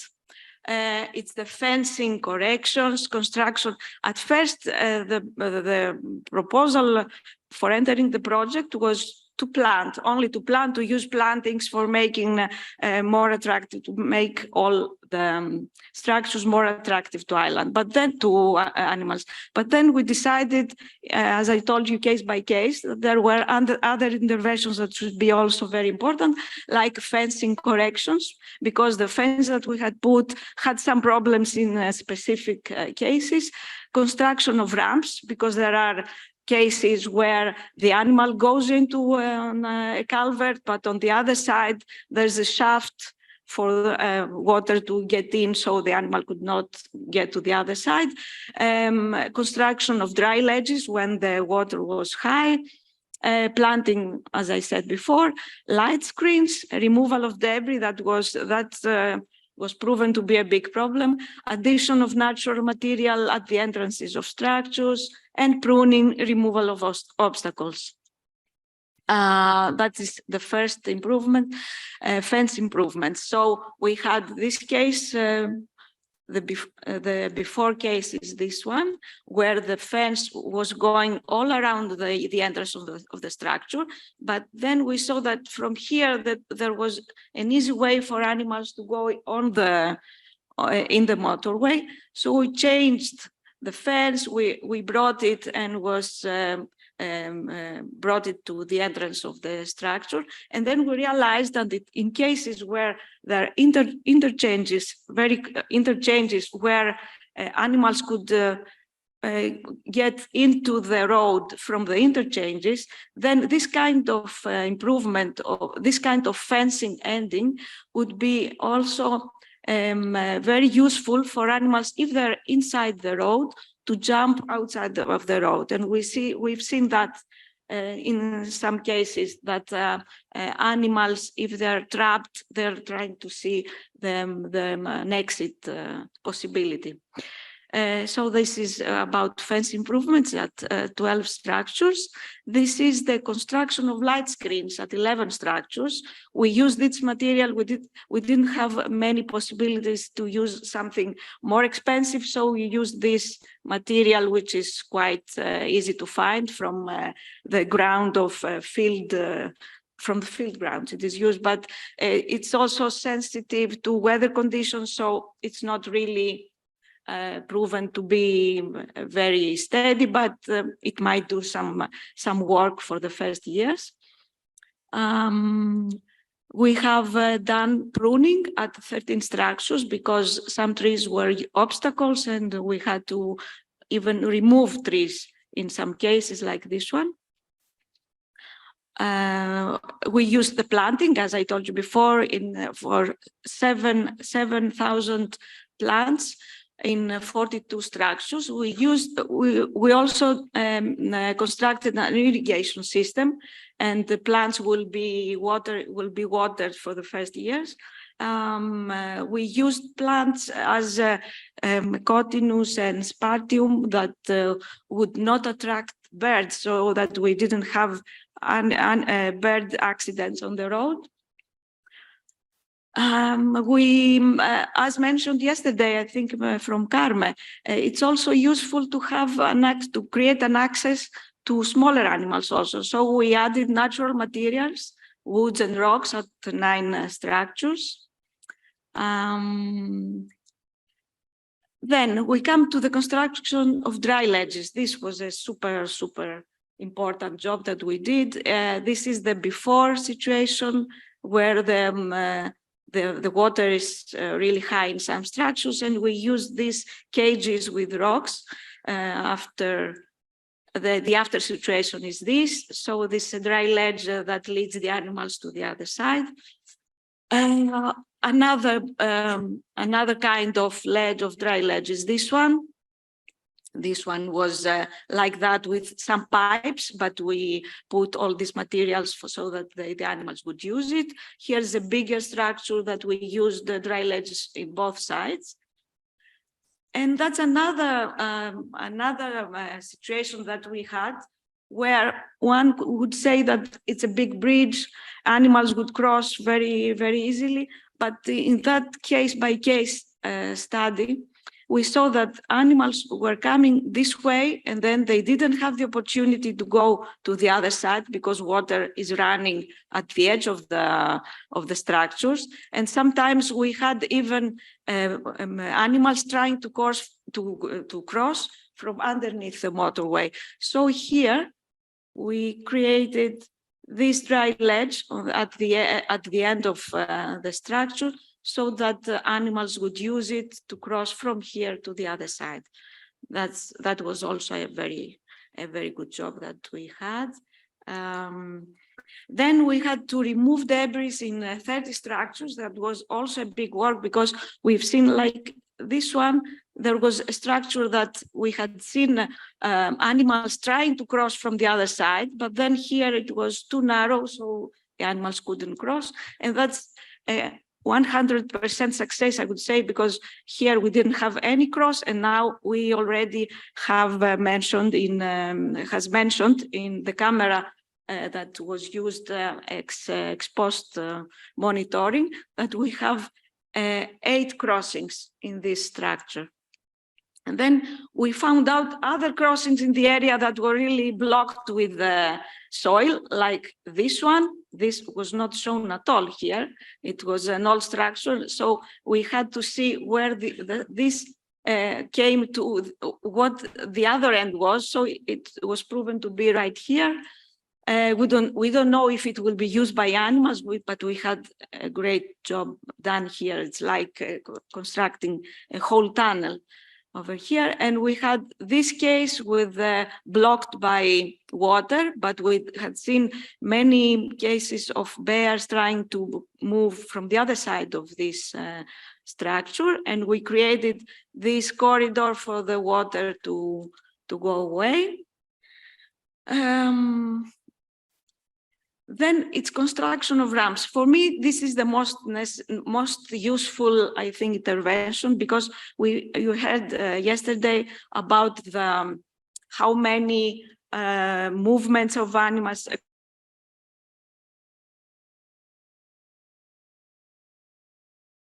across animal crossings we had, the ex-post monitoring period. But in this case, it's 100% success, because we have some structures that here, for example, we had scratches on this wall by bears because they couldn't go to the other side. So we constructed this kind of access for them to use. And this is in a narrow culvert that the water comes from this area, but if the animal comes from here, it didn't have any access to go to the other side. So we built this kind of escalators. Another typical paradigm, is this kind of escalators of ramps we used. And here I'd like to mention the involvement and enthusiasm by the people working in this area, the subcontractor, and also my colleagues working on site, that they didn't have up to now any idea of what problems we might have with animal accidents. So they really were very enthusiastic about these constructions, and they already gave names to all these ramps. One of them was Scala di Milano. So this is a before case in one structure that you see here, a bear trying to climb at the end of one of the end of the structures. And this is the same structure with 2 cases of bears moving very easily and appreciating our project. I would say that was a 100% success. Now, as a stakeholder, Egnatia Odos, my company, how we used all this experience from the LIFE project. This is the stretch, the section that I told you about, all these interventions. But here we have the main Egnatia motorway, and where we have the fence, the big fence completed and stopped to this point. Here is where the big fence stopped. So we had an animal that crossed from this side, and the whole stretch from here to here, it's about 40 kilometers long, started from 2008 and afterwards to have, and we have also accidents with bears. We have 7 accidents in the last 5 years. So it's another case than that we didn't have any problem before with bears, but now that the population is dynamic and extended, we begin to also have a problem. So the last 2 years, we have used our experience from the Life Safe Crossing, and we have already evaluated 100 structures in this area, according to the principles developed by Life Safe Crossing. And we have applied all these measures together with a big fence that is quite expensive, will cost 9.5 million euros, and it's not possible, of course, to find easily this money. So we'll have applied to the Greek Green Fund for funding, but they said they cannot give 10 million euros right now, but maybe we'll have some opportunity to make the interventions in only in the hot spots at first, the improvement and some reinforced fence put in some places, and we'll see in the future. Any proposal for us being in another project is welcome. And now it's another tool that we've been using the last months. We take all the information that we had from the site about the incidents involving animals on the road, and we have created very easy applications, very easy for everyone, to put all these cases on the applications, the database, and we use all this data, like what kind of animal, where it was, how the weather was, what happened. And we've created this map, or we've been creating this database so that we know which kind of section or place has really cases that are in a specific place, so that we can intervene. So thank you very much for the very big chance we had to be in this kind of project, also professionally, but socially, I would say. It was a big opportunity, and I'm very happy for that. And here I would like also to thank our colleague, our consultant that worked for our project, Lazaros Georgiadis, who is also in the INE, that put a lot of effort for our project. Thank you, and I'm here for any questions.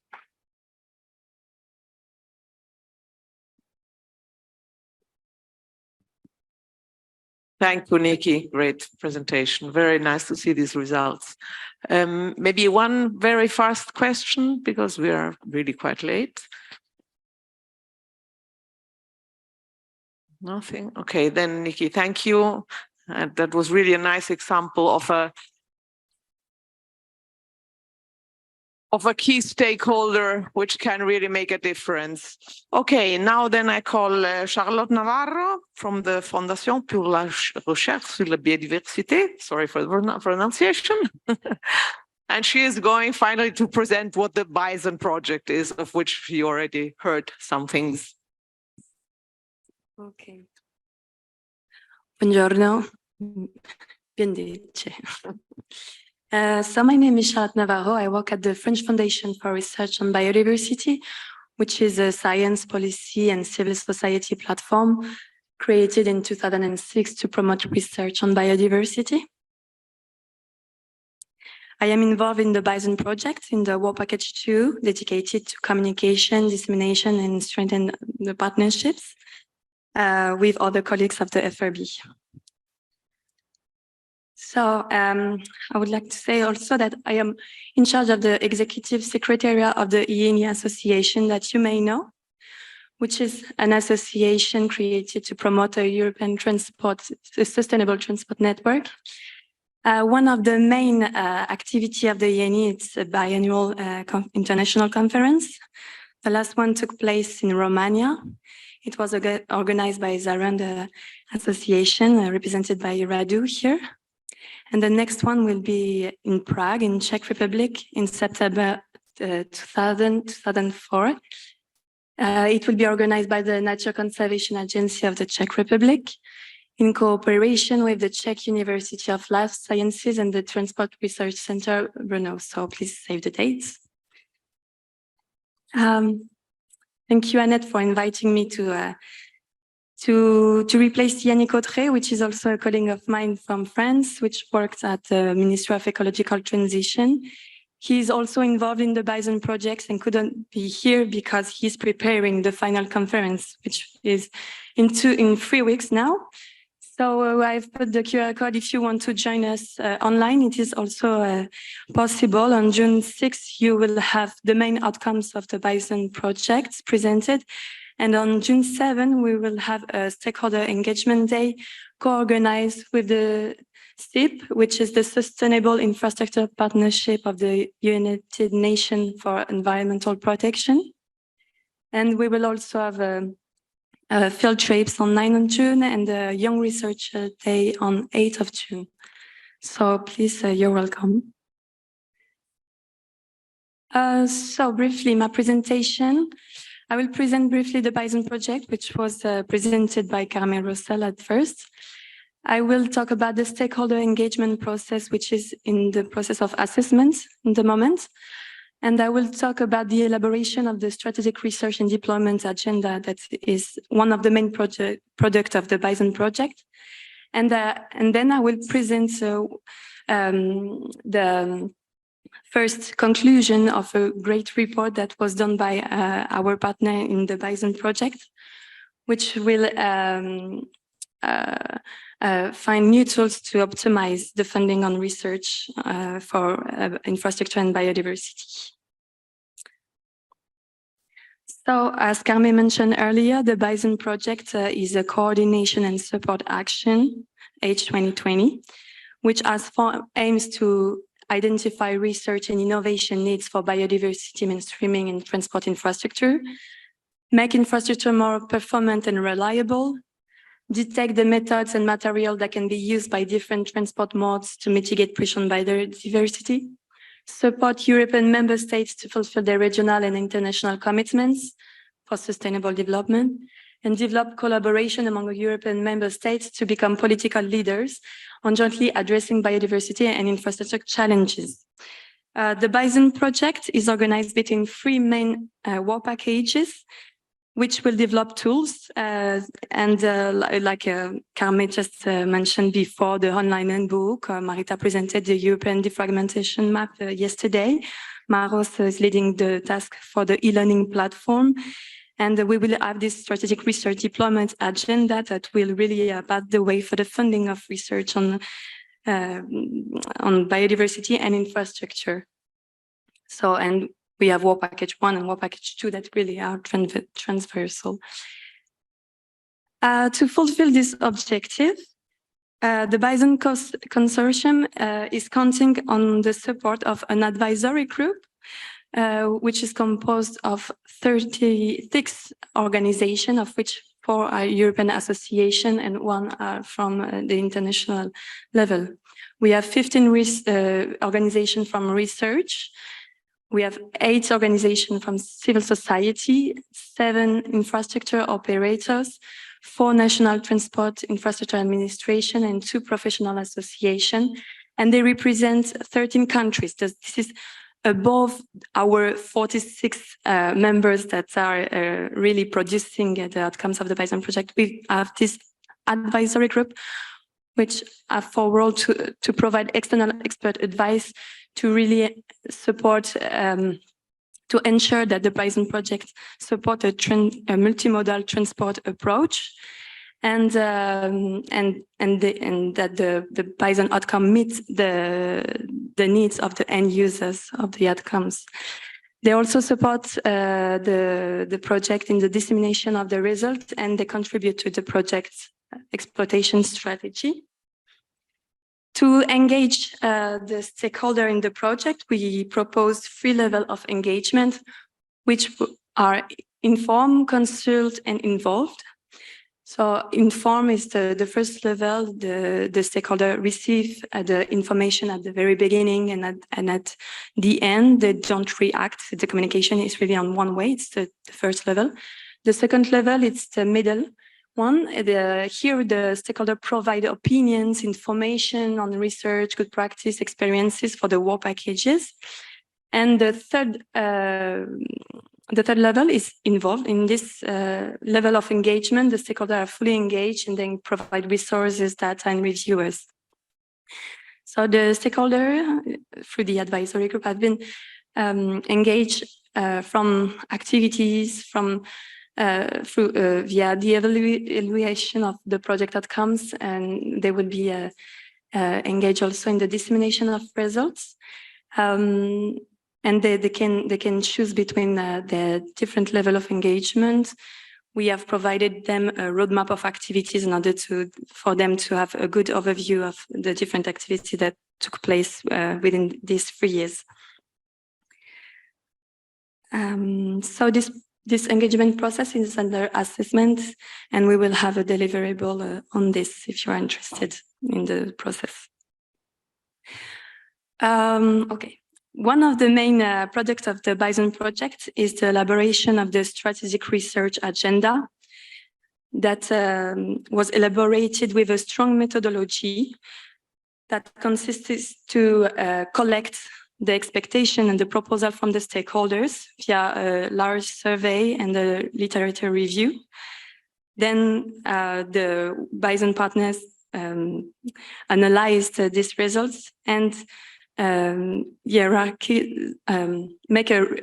made a hierarchization of this proposal and expectation to transform them into research action that will compose the strategic research agenda. In this figure, you can see that the research action identified were not mode specific. So the research action are shared by most of the transport mode, and this is really an opportunity to build bridges between transport modes and deal with the research actions in a joint manner with all the different modes of transport. The objective of the strategic research agenda is that it is endorsed and successfully rolled out by the national transport infrastructure authorities. The Bison partners identify ways to support greater research risk-taking in Bison topic, which are the development of a long-term vision. As you know, that the time for decision-making is often shorter than the time for research, so we need to share a common vision. The second one is to support new approaches to impact assessment. This requires to involve other disciplines such as social sciences to involve more stakeholders. And the third one is frame risk-taking through rigorous process of scientific excellence. We have now robust methods to provide evidence-based knowledge synthesis, such as systematic reviews that can be a useful tool. And the fourth one is support the research ecosystem with third-party actors, such as the knowledge brokers who are there. And the knowledge brokers are intermediary actors capable of making available the knowledge in a way that it is intelligible for the users of this knowledge, which are the decision makers. Okay, to develop the deployment part of the strategic research and deployment agenda, a work has been done to map the mainstreaming of green and gray infrastructure in the European countries, to identify the level of integration of the provisions set by the EU strategy on green infrastructure. This is also supported by action under Target 2 of the EU Biodiversity Strategy, as you may know. And it provides recommendations for further harmonization to address identified gaps and barriers. So as Carmen just said before, we are at the crossroad really between biodiversity, transport, and application and research. It can be also, we can say that it is an opportunity for us to really pave the way to unify research and application for biodiversity and transport. Also, at the policy level, this mapping provides recommendations on policy and legislation to support the process of policy production and promote the strategic planning, maximizing the avoidance of environmental impacts and the fragmentation of landscapes and ecosystem, and provide also EU funding opportunities and proposals for cross-sectoral topics. So these are also subject to a deliverable that you could discover within the Bison project. So now let's talk about the optimization of research funding. The premise of the task of the Bison project is that better knowledge and measurement of the effects and risk of economic activities linked to biodiversity should make it possible to better direct public and private funding by encouraging the reduction of harmful investments. The work of this task has shown that what exists today in terms of tools for financing research offers a strong potential to better support the subject at both national and European levels. So this is a good news. But they also identify pitfalls like the fragmentation of actors and funding in research and innovation, the difficulty in implementing an approach that integrates several silos, a delay of investments in the operational phases, under mobilization of private actors in the face of a subject with an uncertain economic model, and the rarity of actors capable of developing a transversal approach. More precisely, Europe has developed highly specialized funding, as you may know, to meet the needs of different specialties. However, it has become apparent that there is a need to develop different approaches to cross-cutting issues. So we propose a different possible path, which are based on common factors, optimization of existing tools to increase overall consistency, taking into account a long time frame of results within the frame of common good approach, and willingness to support initiatives that are riskier but have greater potential. So as I said, at the European level, we have this specialized funding, but we need to develop different approaches to cross-cutting issues. So we propose here different paths, like strengthening partnerships by creating a cross-functional workspace to ensure the coherence of issues and support cross-cutting subjects. The second one is the development of tools to better link the action of the different actors involved in the research, innovation, and operational implementation. At the national level, so national resources are highly fragmented and need to be strengthened at two levels.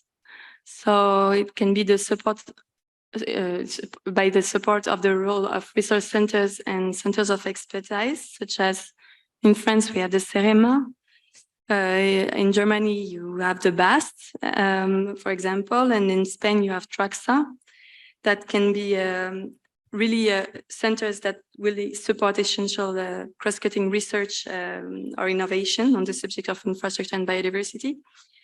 And you have also the one tool identify is the support of the creation of and the strengthening of research foundation to increase the mobilization of private actors.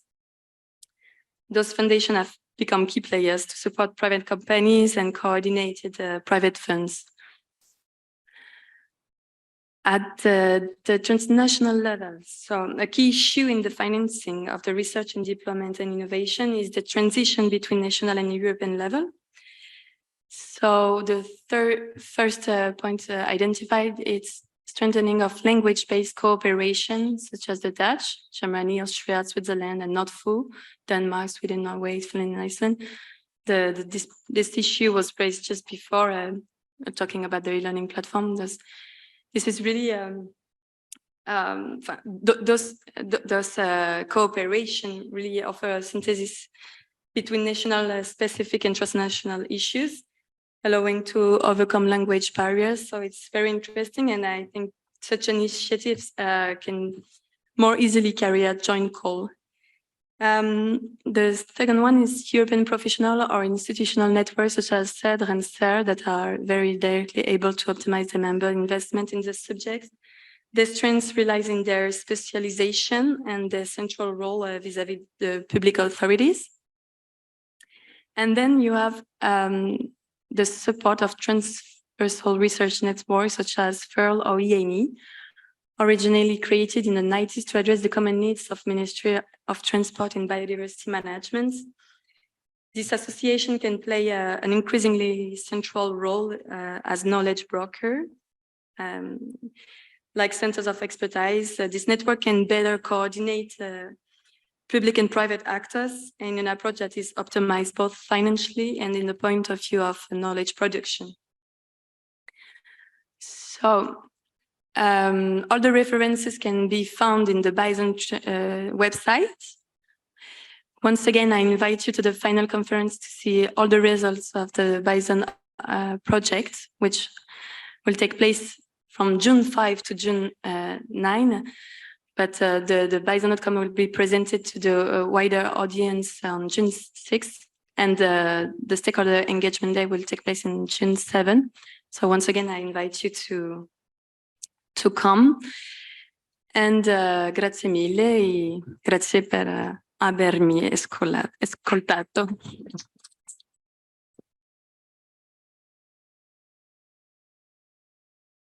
Thank you, Charlotte. Thanks a lot. And I think we have time for a question.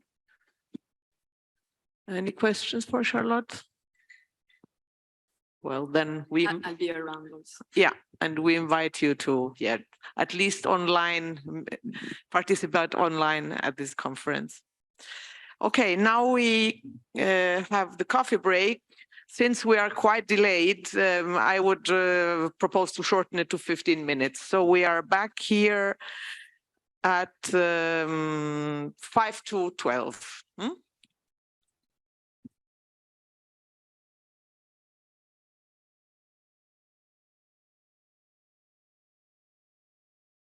Okay, then now we go to the next and last session. We have 3 more presentations, and after that we will call some representatives of important stakeholders here on the floor and make a final discussion round. And afterwards we will give you some logistic info about the excursion, etc. So now for the moment, I invite on the floor Filippo Favilli, who is working for Euroc Research, expert in human-wildlife interactions and in defragmentation activities. Thank you. Good morning, everybody. Thanks for the invitation, kind invitation. My talk will be not so much about car accidents with wildlife, but mainly on GIS for ecological connectivity and the inclusion of human dimension. So first of all, I will talk about this project. DINALP Connect is an Adrian project, just ended, and it was about the strengthening transnational and sectoral cooperation to improve connectivity in the Alpine Adriatic area.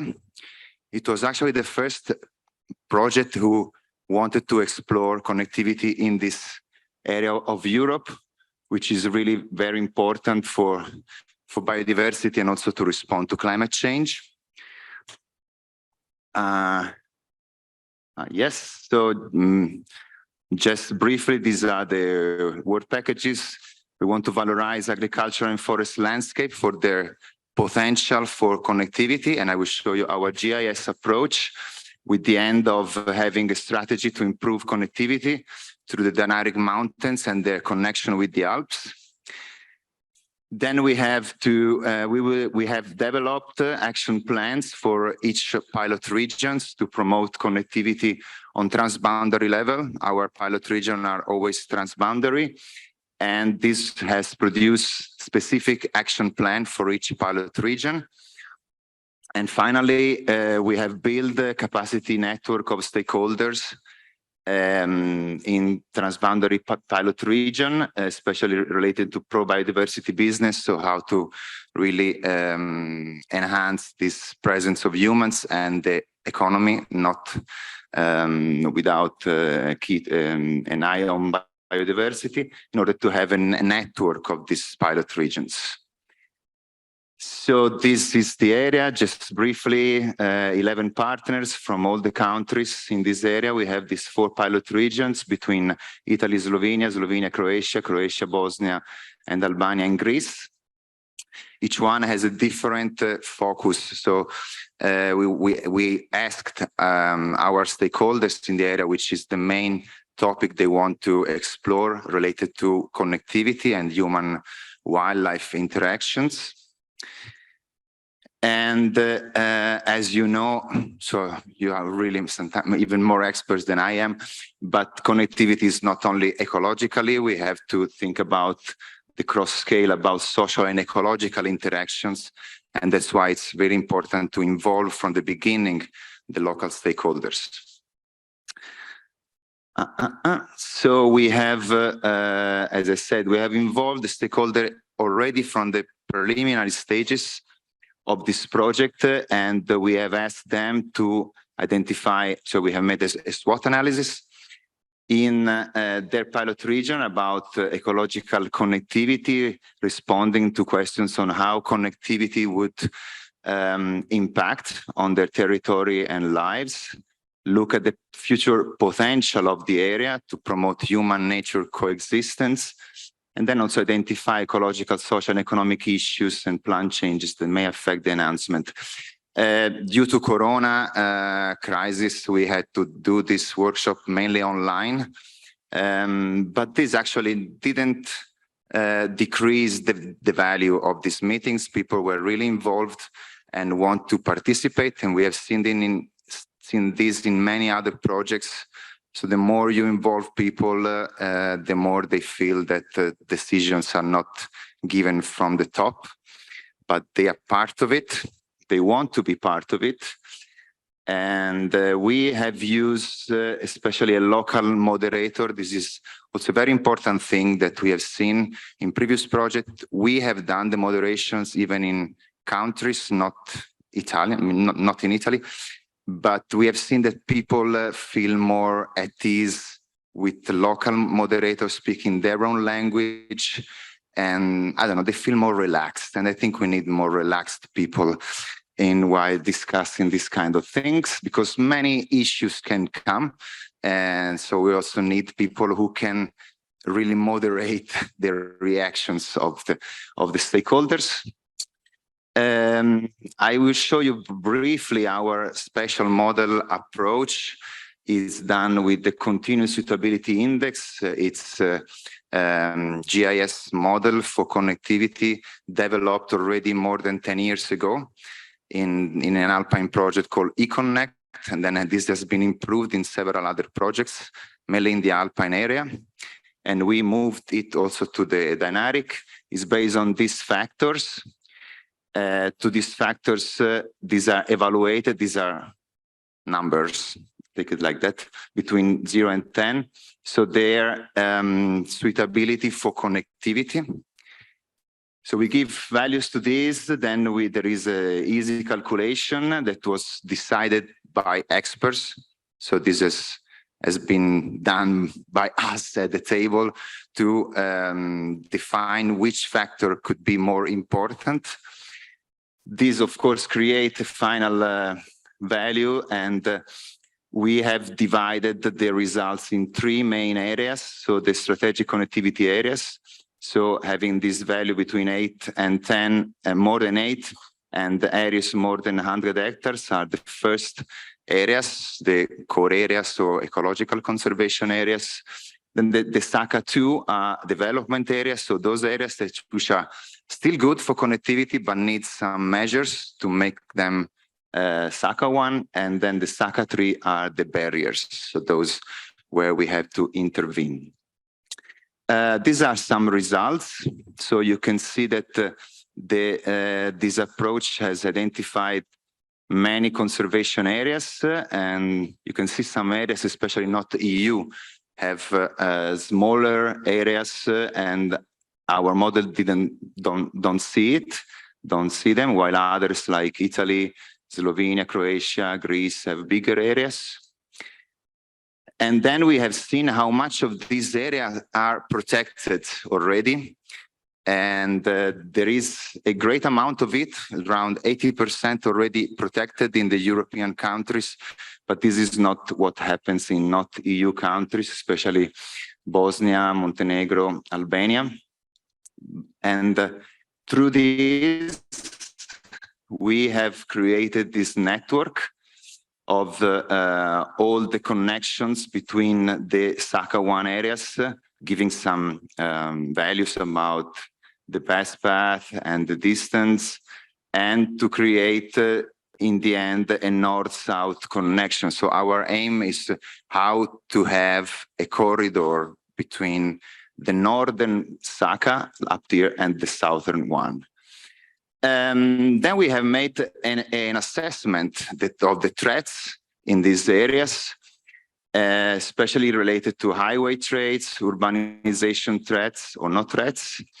And we have seen that there are really a lot, and we have found more than 100 corridors intersected by highways, to which 60 are real physical motorway. Half of them intersect intensive agricultural areas, and a third through highly fragmented areas. So it's really an area which needs interventions. And this one is the pilot sites I will talk about. And with this, it is between Croatia and Bosnia. It's an area where also so there is a national park in Bosnia and Herzegovina, and this area here, these are the habitats, the main species, and the aim of this analysis together with the stakeholders was how to improve the corridors for brown bear and viper, and define action to preserve and restore grassland. So these areas are mainly grasslands, and so interventions have to be done for this. And the SWOT revealed some current and future threats and pressures. So the population, illegal landfill, there are no green crossing through Bosnia and Herzegovina. There is a lack of financing. There is a high fragmentation. Ecological connectivity is not in legislation in many countries, also in Italy, for example. New roads, pollution, and insufficient knowledge and awareness of the inhabitants. And while the opportunities, especially this kind of projects, they help to improve cross-border cooperation, because many times each country decides on its own, and the measures are not do not fit with the other. Increase the cooperation with NGOs. There are actual presence of protected areas and rich biodiversity. There are family farms, sustainable tourism. There is a lack of linguistic barriers, because in that area, even with some variations, they talk more or less the same language, and they're very. There is already a cooperation of different interest groups. So there are already good things to start from. And the thing is, this is the GIS of the area more in details, and this is where we are going to focus. So how to connect the national park here with this Velebit Nature Park. So this area here, it's a grassland area. And together with our stakeholders, we define a method to evaluate this spatial suitability analysis. So we have selected the factors, we have standardized them, defined the weights of each factor, and then we have applied this algorithm, geometric mean and overlay function to put it on the model, and we have analyzed the relevance for connectivity, so how much size of continuous grassland patches. The socioeconomic factors, more important, so the change in livestock, the change of farms, suitability for farming, the access to water, the distance to settlements, and a distance to roads. These are factors decided with the stakeholders, so nothing has been come from the top. And then the weights, for them, of course, the size of grassland is the more important. Then the change in livestock, because it can be overgrazing is not beneficial for grassland preservation, population change, distance to water, distance to settlements, and distance to road. So we put together all these factors and we arrived to this. This is an area between 2000 and 2018 where we can identify grassland overgrown by forest, overgrowing grasslands, areas in phase of overgrazing and strong overgrazing. And this leads to this. So which are the areas with more livestock change in less or more? And then in the end, how this, so how much is the preservation suitability for these areas? So the more is, of course, more suitability, and how this can be then connected. So doing this, we have actually identified some potential corridors in this area, while we also preserve the grasslands. So the work of the people is preserved, and they know they are working for connectivity. And doing this action plan, for them is very important to see how their work can, of course, maintain and improve ecological corridor. This is the general objective, but then they also created together, of course, with us and all the consortium, some specific objective up to 10 years. So to create favorable condition for undisturbed movements on brown bear. Another one to sustainable, to improve the coexistence between people and large carnivores. And then, of course, maintain improved grasslands for reptiles. Preserve a favorable condition for meadow vipers, and so on. So overturn the immigration trend and the proliferation of biodiversity business, and of course, the increase of cross-border partnership. So all these things lead to the fact that really stakeholder, sometimes we have not a, how can I say, clear idea. We think that sometimes they point only to an immediate success or return, while actually they like to think in advance. 10 years, 20 years would be even better, but 10 years is already a good objective they will work on. So the thing is sometimes, this is a bit of a critic, sometimes when this project ends, also the activity ends. Because there are no more money, we do other things, we have to find other money. But in some cases, also in another project, we have seen that people feel really committed to these objectives, because they also feel that this would be beneficial for their economy, especially for those having pro-biodiversity business. And so they are keeping on. Also in other areas, the activity we started during one project is still going on after years, and it created a lot of improvements in the cross-border cooperation and the management of pastures in that case, and on the predation of large carnivores.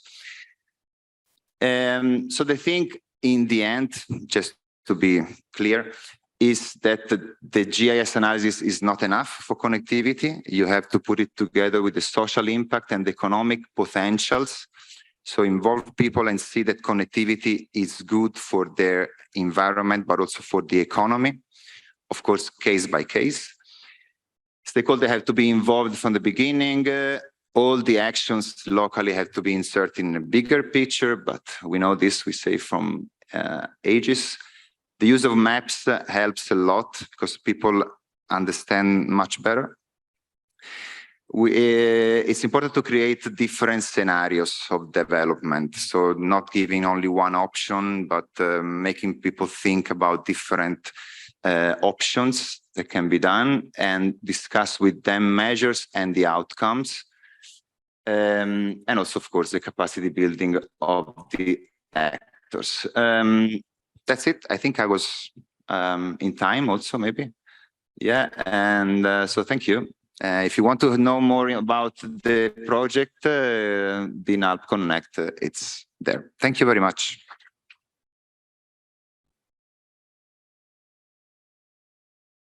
Thank you, Filippo. Thanks for being so on time. So we can take a couple of questions if there are. Do you have? Yes, Andreas. Microphone. Thank you very much, Filippo. This is, I think it's very important to combine the social and economic aspects with these connectivity maps. But I wonder, what happens to the farmers in your case that are not part of this connectivity network, that are outside the corridors? Are they becoming discouraged to do something positive, or are they released because they don't feel the pressure to do as you? What we have seen in other areas is that people are actually, they feel involved even if they are not directly part of it. So it's something that includes the whole region, not only the areas of the corridor. This is done also with a lot of information activities and studies on pro-biodiversity business. There was an activity directly on pro-biodiversity business in the project. So we wanted to stimulate people, even if they are not directly in the corridor area, let's say, to change a bit their attitude and to show them that pro-biodiversity business can be really valuable for themselves and for nature. There is not so much information about this pro-biodiversity business, and I mean, in many areas they are already doing it, but we miss studies on how to really conduct it, on what to do, what kind of activities can be done, and how to be supported also by the local government. Things, in my opinion, are moving in a certain direction. And so to reply to your questions, they are not being kept away. They receive anyhow the information of the project and the activities we are done. So no one is excluded. Thank you. Yes, Juro. On this your pilot area was mentioning importance on grassland, so I'm curious. Well, first I can say that we had some radio polar bears that crossed these grasslands from Plitvice Lakes National Park, for example, and I would like to see Plitvice Lakes connected with Una, with the mountain Piešerice in between. What you are talking is more to the south, what is also nice and important. But when speaking about grassland, as it is, it's not a barrier for large carnivores. Of course, if there is no livestock, there is more conflict, especially with wolves, which can kill this livestock. But what state, this is the question now, of grassland you see as kind of favorable? You pointed the option or risk of overgrazing, but also mentioned that in some areas that grasslands are becoming grown in brush and forest. So what do you think would be the optimal state of grasslands for this connectivity purpose in your model? Wow, that's a big question. And I don't know which could be the best for them. The good thing I see from these activities that they have evaluated how to keep the grassland in a good state. So to identify the areas of overgrazing and also of overgrowing, and to have a balance on that. So to keep the grassland in a good state, then of course it's not a barrier, as you said. The more barrier is on the attitude of people, perhaps. So if you put together these two things, they have always their own, their grassland where they can do what they are doing, but meanwhile, they know they are working for connectivity and also they will improve their social acceptance on that. So I cannot say which is the best for connectivity, but I think it's important to start to work on seeing grassland also as an area for connectivity and how to keep it in a good state. So I think this is already a good result. Then more will come, hopefully. Yes, Marika. Well, so still this quick question, and then we have to go on. Thank you.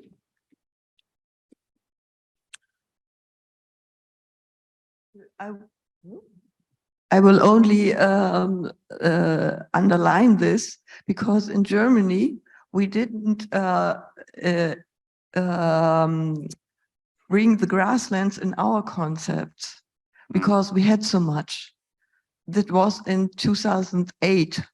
And then there came the thing with the renewable energy, and now we have a lack. And I think that should be in mind, that these areas are important, and now we try to get it back. Okay. So this is one danger thing you can have. Good luck with that. Thank you so much. Okay, thank you, Filippo. Okay, now I call on the floor Anna Grimella. She is contracted by the Majella National Park in the frame of the ARC-PROM LIFE project. She's an expert facilitator for conflict management and will make a link between the two projects. Thank you, and good morning, everybody.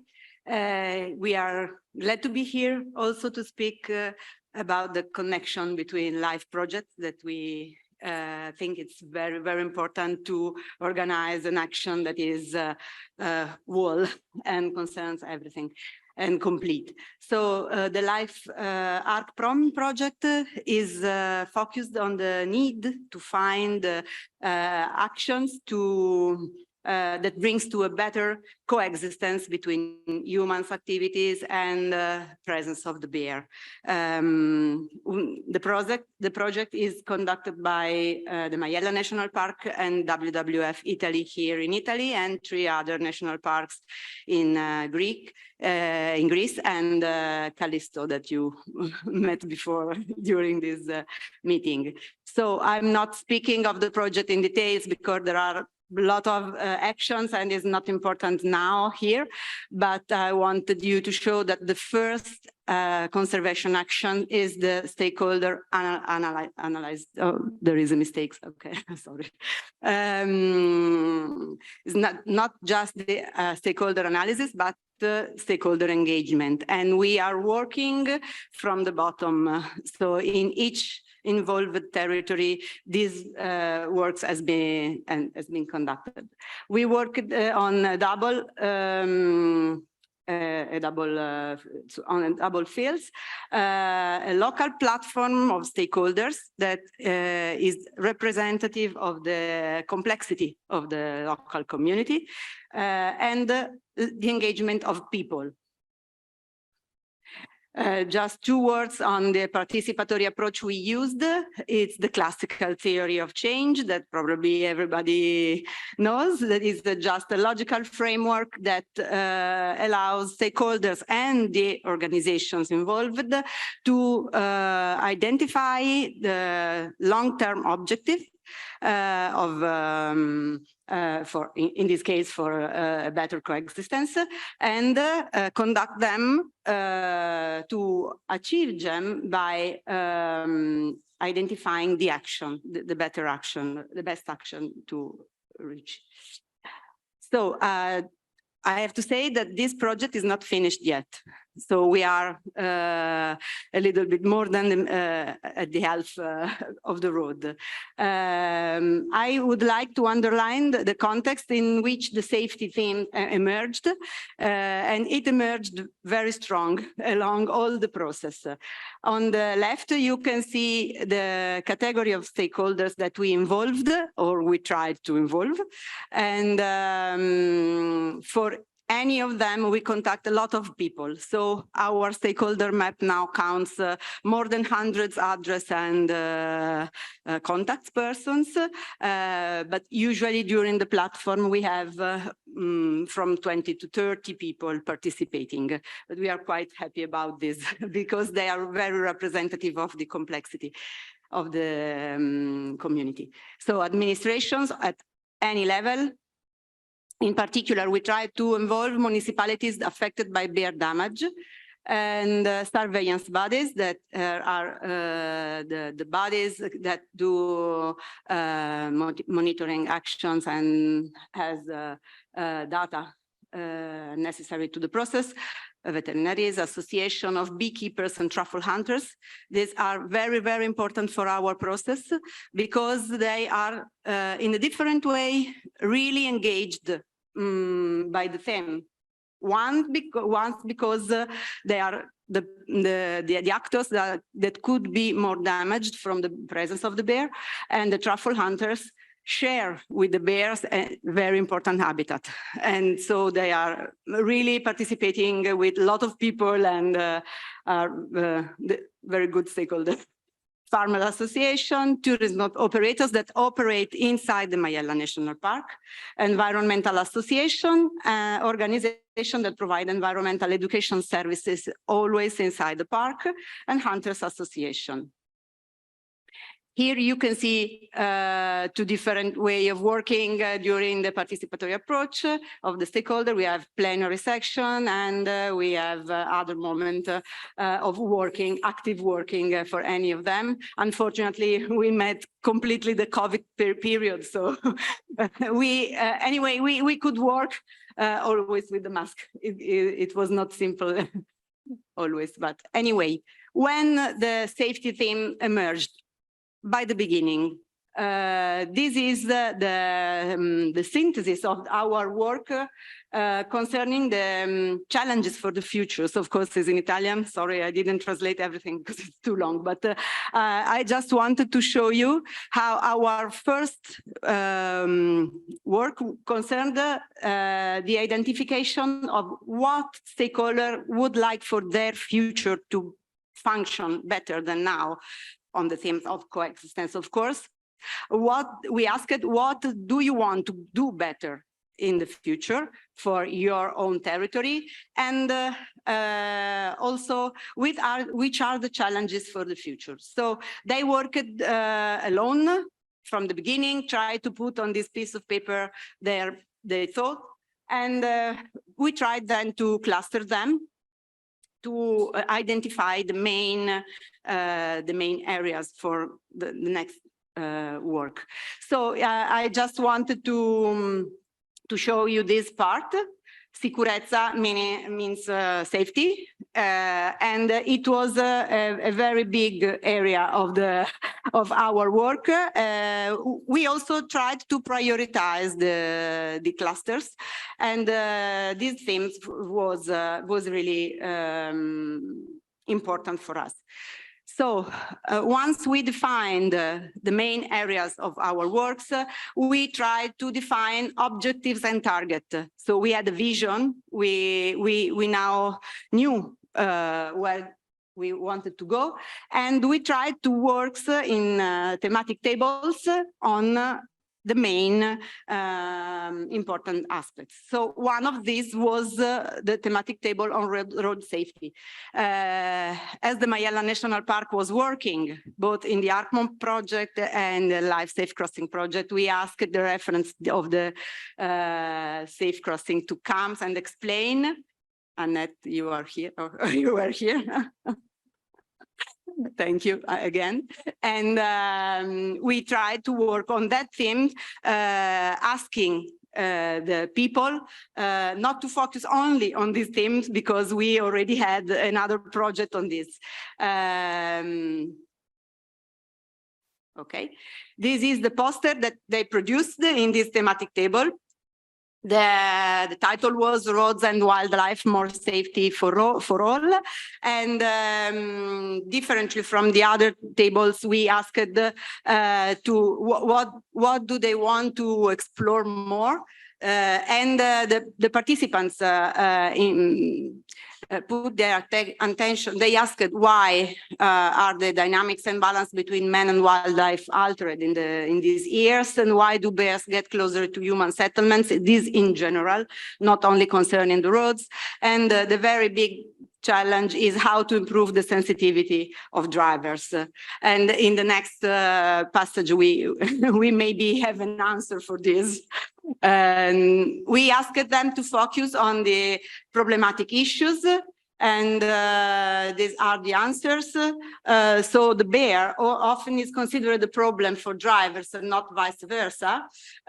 Speed limits are not respected, this everywhere. You said this a lot of times in these days. Most accidents occur where the roads approach waterways because are area in which the bear stays, and there is a little presence of administration on these issues. So public administration are not perceived like main actors, and they are not doing the maximum they should. Lacks single road accident recording tools. Anybody who works on these topics has their own tools to record, and they don't put it together. They don't put them together. There are actions across the territory, but they are fragmented. So what would I like to see done in the future, and what can I do? The main issue is education, and everybody says that the children are the future in any case. So we have to start to teach them a new sensitivity about the nature and the presence of the bears. Of course, the most important thing is structural intervention like such as underpasses, overpasses. I'm not saying nothing new, but they recognize this. This is the notice, the news, not the things itself. And everybody recognize that is needed a greater control on the roads and fines for those who do not respect the rules. Okay, they of course asked how to be informed, so we spoke about the channels, the information channels of the Life Safe Crossing project. I'm jumping to another moment after the work on the definition of objectives. We tried to work on the actions that can lead us to achieve the objectives. This is a very big poster. It took a wall that summarized all the process that we carried out till now. We have our outcome, our impact. So the Apennine brown bear lives in the wild in an area where humans also live. This is the point we want to reach finally. These are the 4 target objectives, the output that we want to reach. And then all the action that came out from our discussion, the last meeting we had in the last autumn. This is not finished yet, as you can see. And the action that came out, of course, reflect the composition of the stakeholder platform in that moment. So you can see that a lot of issues came out concerning knowledge and awareness that must be spread in the local community. I don't want to go in details, just to show you that the safety emerged again, even if we asked it not to focus on this. And I wanted to underline just that the point of view here changed. So it emerged that probably we cannot really change the sensitivity of driver to the bear. Maybe if one person doesn't care about the bear, is not us that can change his mind, but it could be interesting, also comparing with the first presentation of this morning, but I think he's not here anymore. It could be interesting, in addition of the communication types that we saw before, also try to think another one for people that doesn't care about the bear. So maybe the The issue could be your own safety or the safety of your family. You don't care about the bear, okay? Maybe you have children, or maybe you want to live more than now. And okay, just 2 words. We also went around the territory of the park to reach people where they live. So we found out in the years that people don't have so many time to move themselves and come to meetings and so on. So we tried to go to people at their home, and so we made 4 workshops by now. Well, 5, because we had one just yesterday morning in Sulmona, and we just wanted to make people know that we were working on these topics and asking them their opinion about coexistence with the bear. And we summarized the results of the platform stakeholder. The platform was a platform of stakeholders. This poster you can see concerns the different themes that we approached. And you can see here Giovanna explaining on a roadmap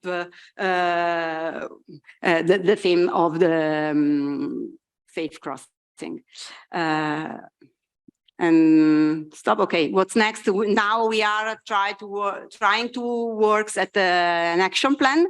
We are now asking at the stakeholder participating at the platform to focus on themselves, on the details of the action that they proposed. The things you can see here, it's just the are just the action you saw in the poster before, of the slide before.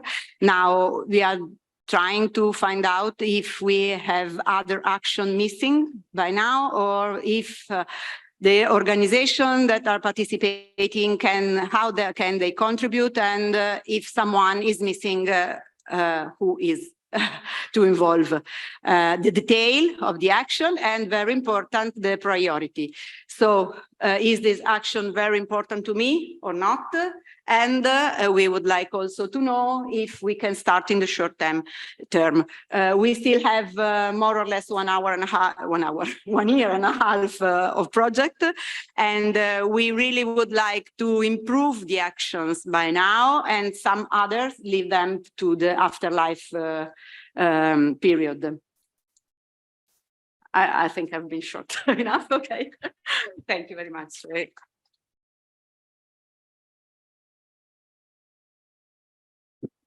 Thank you, Anna. Yeah, you've been short. Thank you. So we can take questions, one or 2 questions, if somebody has, or otherwise.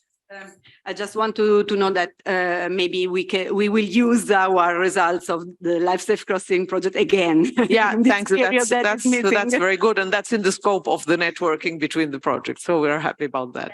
Okay, thank you again, Anna. Okay. Now we arrive to the last but not least presentation, a very important person for us in Italy, representative of ANA, the Italian State Road Authority. Allora parlerà l'ingegner Andrea Bosio, responsabile dell'area di gestione rete ANAS. E grazie per il dottor Bosio per intervenire.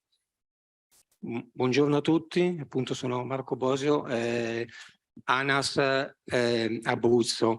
Innanzitutto porto i saluti dell'ingegnere Marasco, il nostro responsabile, che per impegni improvvisi non è potuto essere qua con noi. Volevo in questa breve presentazione dedicare poco tempo, qualche minuto, per descrivere un attimo la nostra organizzazione, anche perché probabilmente nell'immaginario collettivo, sicuramente non da voi qui in questo consesso, siamo considerati come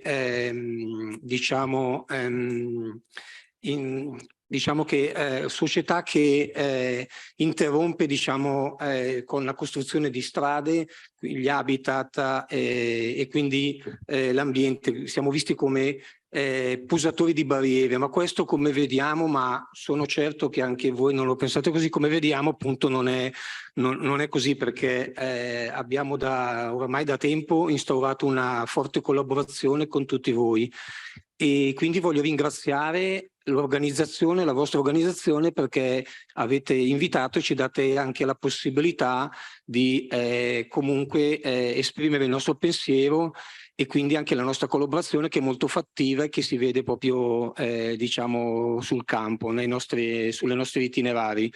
Allora, la nostra società, vi rubo solo veramente pochi minuti su questa prima parte della presentazione. Allora, la nostra società ormai è nata ha più di 90 anni e accompagna, diciamo, lo sviluppo infrastrutturale in tutto il nostro paese, e lo fa attraverso una serie di attività che sono in primis la costruzione, la manutenzione e gestione della nostra rete, quindi costruzione con realizzazione di nuove opere, e poi facciamo un cenno su questo, poi l'adeguamento della nostra rete che viene svolta attraverso i lavori di manutenzione programmate, e la gestione vera e propria della rete esistente con interventi di manutenzione ricorrente. La nostra rete, come vedete, in Italia è costituita da più di 32.000 chilometri, e di cui 1.500, poco più di 1.500 chilometri sono costituiti da autostrade e raccordi. Per dare due numeri, in sostanza ogni giorno abbiamo transiti per 8 milioni di passeggeri, nonché 400.000 veicoli merci che transitano sulla nostra rete. E diciamo, noi siamo dal 2018 entrati nel gruppo FS, e facciamo parte da poco, diciamo, da questo polo che è stato creato, che si chiama Polo delle Infrastrutture. I nostri, diciamo, aree chiave, come avevo detto prima, sono essenzialmente la gestione della nostra rete, che si diciamo, declina con interventi di manutenzione ricorrente, gestione, pronti interventi. Poi abbiamo, diciamo, lo sviluppo dell'infrastruttura con nuove progettazioni e realizzazione di nuove opere. E da un po' di tempo stiamo sviluppando anche nuove tecnologie e sostenibilità, quindi non solo per quanto riguarda materiali da costruzione che utilizziamo, ma vorrei sottolineare questi due aspetti: il Building Information Modeling, che in sostanza, detto BIM, diciamo una piattaforma digitale con cui abbiamo tutte le informazioni delle nostre costruzioni, a partire proprio dalla nascita, dalla progettazione fino al collaudo e naturalmente l'esercizio. E poi abbiamo implementato anche la Smart Road, la Smart Mobility, che è un sistema intelligente, e c'è una connessione tra veicoli e strada, quindi diciamo, gli utenti della strada possono interagire, sapere in quel momento su quell'itinerario cosa succede, se ci sono incidenti, problematiche varie, e anche noi stessi come gestori sappiamo appunto, diciamo, la situazione della strada, un po' come una clinica, ecco, se devo fare un paragone, come una clinica medica che conosce in quel momento un check-up che ci facciamo quotidianamente, e questo lo stiamo implementando e l'abbiamo, diciamo, perfezionato su alcuni nostri itinerari, tra cui l'autostrada del Mediterraneo A2, prima si chiamava la Salerno-Reggio Calabria, quindi da Salerno a Reggio, e anche in altri interventi. Per quanto riguarda invece l'Abruzzo, di cui io sono responsabile come manutenzione, abbiamo circa 1.500 chilometri e abbiamo ereditato nel 2018 circa 500 chilometri dalle province, e si sviluppa la nostra rete all'interno delle 4 regioni qui in Abruzzo, delle 4 province in Abruzzo, quindi Chieti, Pescara, Aquila e Teramo. Quindi in totale abbiamo detto sono circa 1.500 chilometri. Noi, diciamo, nel tempo, anche qua devo dire che siamo molto migliorati, e quindi quando facciamo la progettazione soprattutto di nuove opere, ci teniamo molto quindi a inserire tutti i nostri progetti degli interventi appunto di mitigazione degli impatti della nostra infrastrutture sulle biodiversità. Qui ci sono alcuni esempi, no scusate, vediamo un attimo successivamente. In sostanza l'obiettivo, appunto come dicevo prima, perché quando costruiamo una strada noi costituiamo una barriera e quindi vogliamo però questa interruzione che creiamo dare di nuovo continuità. Quindi nelle nostre progettazioni l'obiettivo principale appunto è quello di ridurre la frammentazione degli habitat e mitigare, perché di converso come sapete dobbiamo evitare anche incidenti diciamo dei veicoli contro animali, quindi mitigare il più possibile questi incidenti. Questi obiettivi, due obiettivi, come li raggiungiamo? Attraverso sistemi di intervento attivi e passivi. In sostanza, come sapete, appunto, gli interventi attivi sono degli attraversamenti che sono sottopassi, sovrappassi, mentre gli interventi passivi li realizziamo attraverso la posizione di reti di recinzione. Con la collaborazione appunto con la vostra, in particolare appunto i due parchi, il parco della Maiella e il parco Gran Sasso, Abruzzo, Molise e Lazio. Cosa stiamo facendo tra l'altro? Come forse sapete, noi diciamo che come organizzazione, cioè non è nel nostro istituto diciamo la gestione della fauna, però anche qua come avevo detto prima nel tempo siamo molto migliorati, c'è questa sensibilità accresciuta negli anni anche da parte nostra su questo tema, perché oltre alla protezione degli animali c'è anche il tema appunto di evitare il più possibile questi incidenti. Quindi noi anche le posizioni per esempio delle reti di recinzione che mettiamo, che da codice obbligatorio solo sulla strada tipo A, cioè sulle autostrade, noi le stiamo mettendo anche appunto con la collaborazione, adesso qui in particolare con l'Abruzzo dei due parchi, le stiamo mettendo anche su altri tipi di strade a sezione ridotta che sono le strade extraurbane principali, che sono le tipo B, cioè hanno 2 corsie per senso di marcia, quindi 4 corsie, equivalgono un po' all'autostrada, però non è autostrada, e le tipo C che invece è una unica carreggiata con 2 corsie, una per senso di marcia. E quindi questa è già un'altra attenzione che stiamo mettendo. Nelle nostre progettazioni è oramai diventato una cosa strutturale, posso dire così, all'interno dei nostri progetti, nella valutazione di impatto ambientale appunto inseriamo progetti proprio ad hoc per la tutela delle biodiversità e quindi il mantenimento della connettività che andiamo a interrompere con appunto la realizzazione dei nuovi itinerari. Oltre a questo, quindi entra in gioco nell'ambito VIA, abbiamo anche l'attenzione, laddove siamo all'interno della rete Natura 2000, quindi la predisposizione della valutazione VINCA, la valutazione di incidenza ambientale. E quindi questa è un'attenzione che appunto oramai è diventata per default da parte nostra, che ci mettiamo in tutti i nostri interventi di nuove opere, ma anche stiamo facendo di interventi di manutenzione programmata, perché la differenza di manutenzione programmata sono interventi di basso cabotaggio, se vogliamo, come importo, definisco così, però sono molto numerosi e quindi anche quello, nel caso in cui attraversiamo questi territori, abbiamo anche noi il dovere, insomma, di procedere nel rispetto appunto dell'ambiente. Qui, vabbè, le principali, diciamo, migliori pratiche, se vogliamo, così 3 punti abbiamo indicato che conoscete bene, quindi l'installazione di dissuasori diciamo ottici che acustici. Ecco, qua è importante anche la programmazione temporale degli interventi, lo stiamo facendo soprattutto nelle grandi opere, appunto programmare le nostre attività di cantiere in relazione anche ai periodi di riproduzione della fauna. Non è facile questo, però l'abbiamo iniziato a fare ormai da un po' di tempo, e questo lo realizziamo, come è ovvio, dopo la consegna dei lavori, quindi con l'avvio dei lavori, durante l'esecuzione dei lavori. E vabbè, poi abbiamo appunto questi varchi che facciamo anche temporanei, oltre a quelli definitivi per l'attraversamento della fauna. Qui ho portato qualche esempio che facciamo qui, in questo caso è un ecodotto, siamo in Sardegna, qui era per il riferimento per l'attraversamento della gallina prataiola, quindi una struttura come vedete importante, una galleria artificiale, quindi sopra l'ecodotto.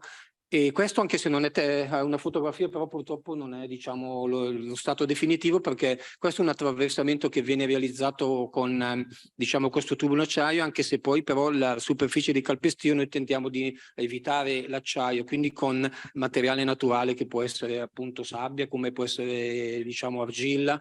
E in questo caso lo accompagniamo, però qui non si vede, lo accompagniamo anche con delle opere, diciamo, di invito per quanto riguarda la fauna, l'attraversamento.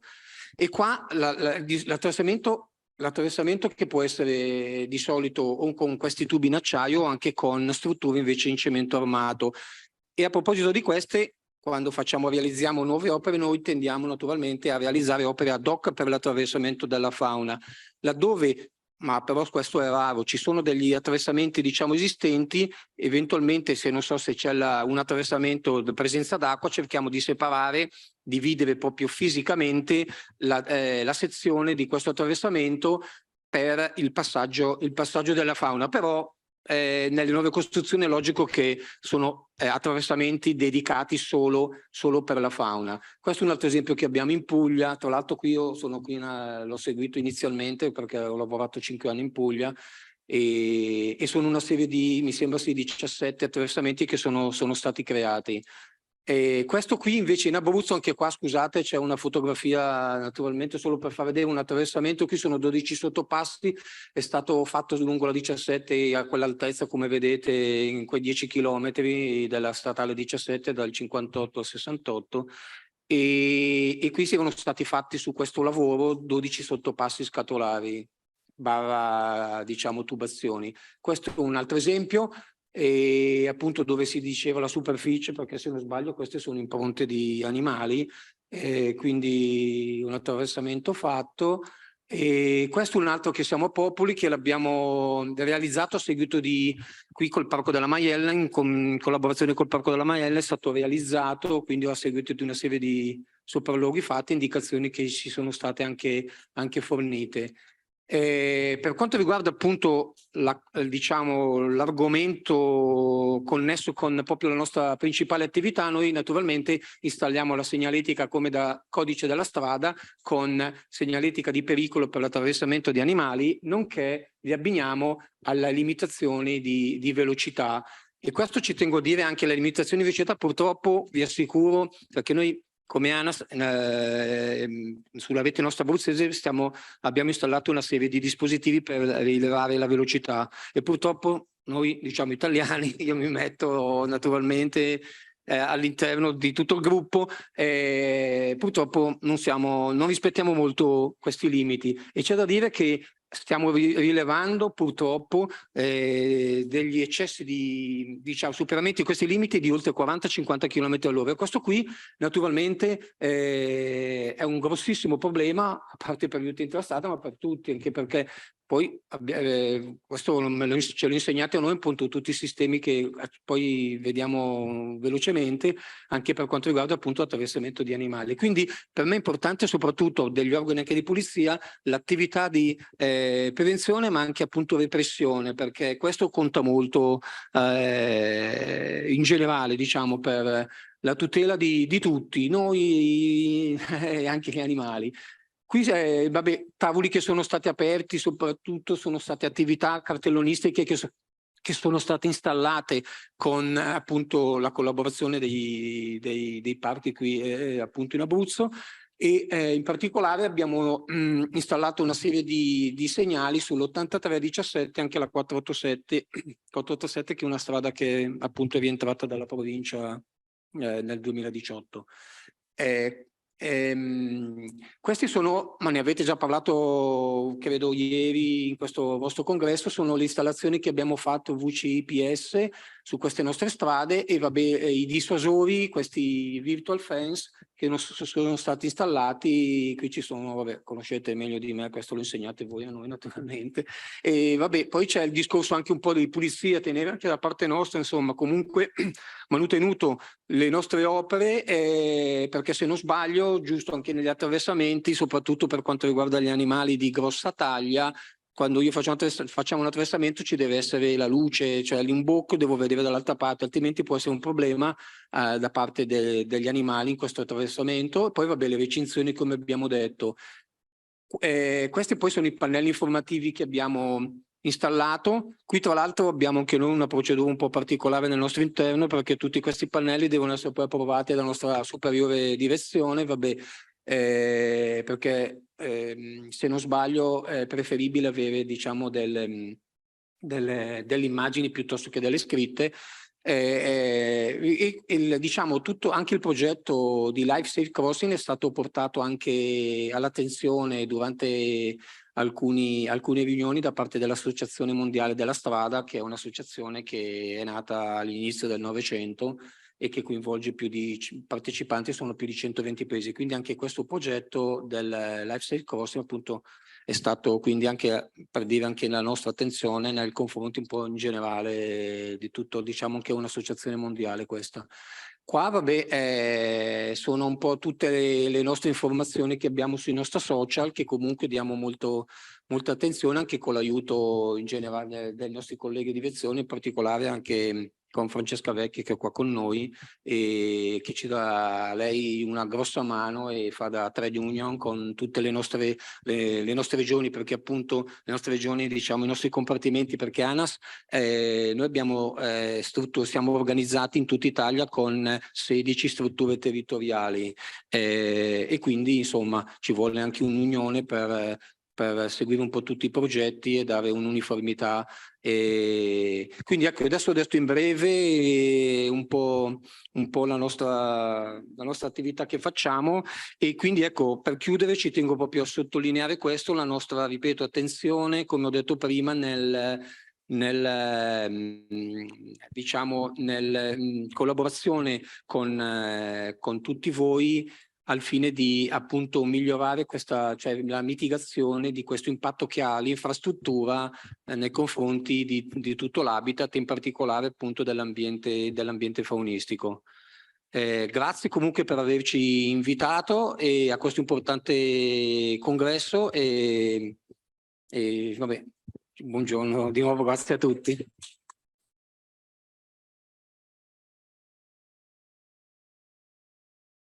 Grazie mille a lei, dottor Bosio, e grazie mille per il vostro appoggio durante il progetto, che è stato veramente di fondamentale importanza e credo che sia pure un esempio per magari altre iniziative future.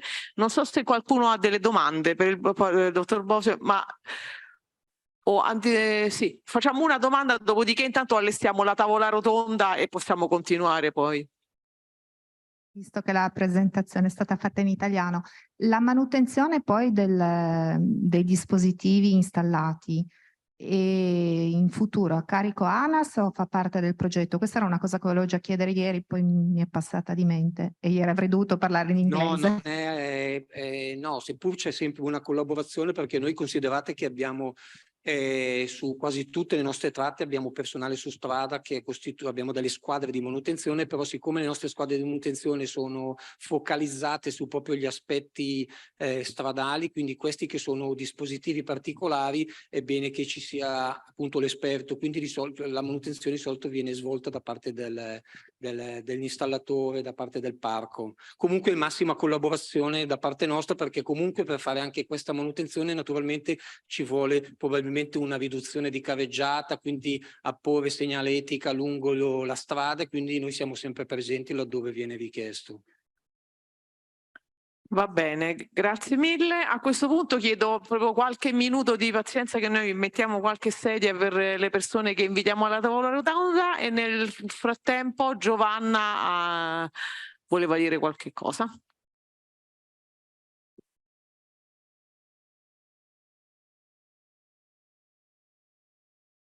Okay, I take the advantage of the time to put the chairs just to make 3 quick announcements. The first one is about this afternoon. For the ones that are not joining the field trip, I just want to make you aware of the fact that we are developing an activity for communication concerning the bear and the life-safe crossing in one of the square of the center of Sulmona. So if you exit from this venue, right, you will find the square right on your right after a couple of 100 meters. So if you want this afternoon, if you have nothing to do and you go there, you will find the staff of the Majella National Park, the Abruzzo-Lazio and Molise National Park, together with the staff of the Life Park Prom and Life Bear Smart Corridors to work on this communication topic. This is an activity that was supposed to be developed yesterday as well, but it was raining, so the staff did not go at all to the main square. So if you want to join this activity this afternoon, starting from 4:30. The second announcement is about tomorrow morning. Since there are some people that are going to stay one additional day tomorrow, and we are kind of organizing a last-minute field trip if you want to come. For a half day tomorrow, we will go to visit the Bear Trail. That is a thematic trail on bear that has been implemented by Majella National Park and WWF Italy in the frame of the Life Park Prom. It's all the information are in this leaflet. You can find it on the table outside. So if somebody of you wants to join us for tomorrow morning, just let me know and we will arrange the visit. It's a very easy trail. Everybody can do it. But anyway, if you have any question, you can ask me and just let me know. And the last announcement concerns this leaflet that you can also find outside. We attended the presentation by CARSA this morning, the first presentation about the road panels we installed. And we've been told that we are administrating questionnaires to understand if people did think this measure was effective. So since you are people and since probably you did see those panels while driving to this venue or this afternoon, for sure you will see them. If you want to fill out the questionnaires, you're really welcomed. It's bilingual, so don't worry, you will find it also in English. And it's anonymous, so you can say whatever you want about it. And it will be very helpful for us to understand your opinion on that. So please, if you can just do it. And that's it. Thank you very much. No, one more thing. One more thing from my side. Well, now we have this small round table, then we have lunch. And then for those who participate at the excursion, we meet at around 3. When you go out of the venue, you go to the left and go to until, let's say, the end of this, let's say, area here, which is where cars cannot enter or only very few. So it's a big square with a park in the middle, and you find a bus there, and we meet there at 3. If you can take some, I mean, there will be a little bit of walking outside of the road. So if you have some shoes which are not with high heels or so, and a rain jacket, take it with you.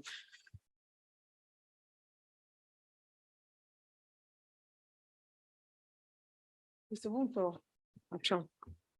Perfetto. Io parlo in italiano. Sì. No, non viene. È Marco, te la puoi vedere. Va bene. Ok. Scusate, ma si sente? Sì.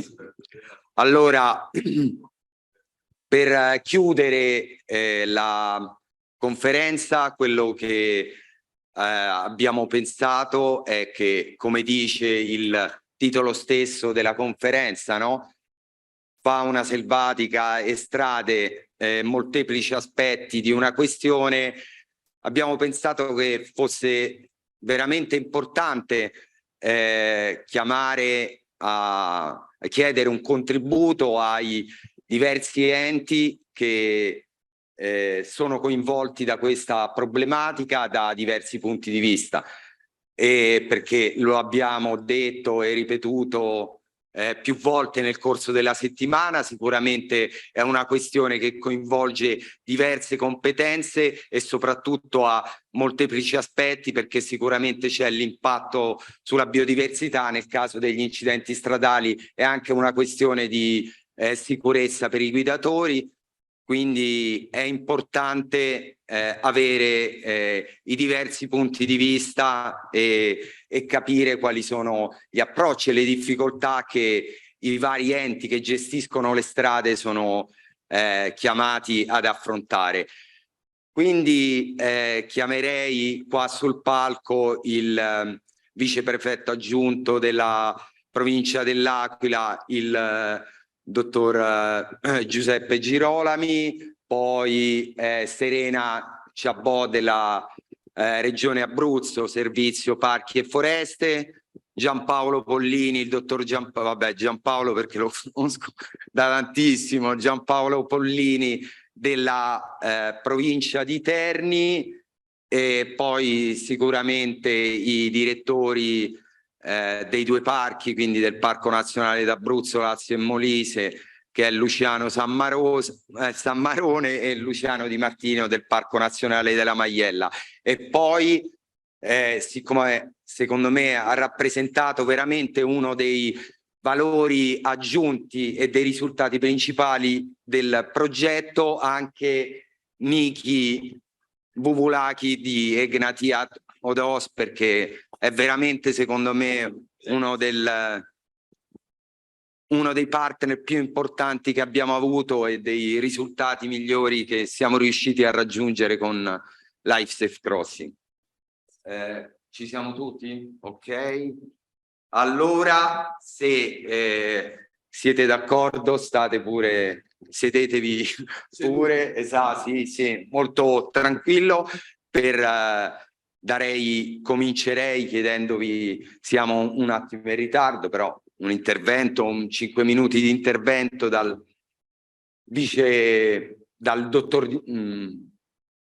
viceprefetto aggiunto della provincia dell'Aquila. Proprio appunto l'abbiamo detto, abbiamo parlato tanto di l'impatto sulla biodiversità. Secondo me è importante anche capire come qual è la situazione qua in provincia dell'Aquila, soprattutto relativamente al discorso anche della sicurezza stradale, quindi qual è la situazione, come voi vedete questa questione. Certo. Buongiorno a tutti e grazie davvero per l'invito e complimenti per il livello veramente alto di questo congresso. Porto i saluti del prefetto dell'Aquila, la dottoressa Cinzia Torraco, che purtroppo non è potuta intervenire, però ci teneva assolutamente che un rappresentante della prefettura fosse presente. Noi abbiamo nella prefettura dell'Aquila un organismo che è dedicato proprio all'incidentalità stradale, che si chiama Osservatorio sull'incidentalità stradale, che è presieduto da me e si riunisce periodicamente per valutare quali sono le problematiche principali sotto questo punto di vista.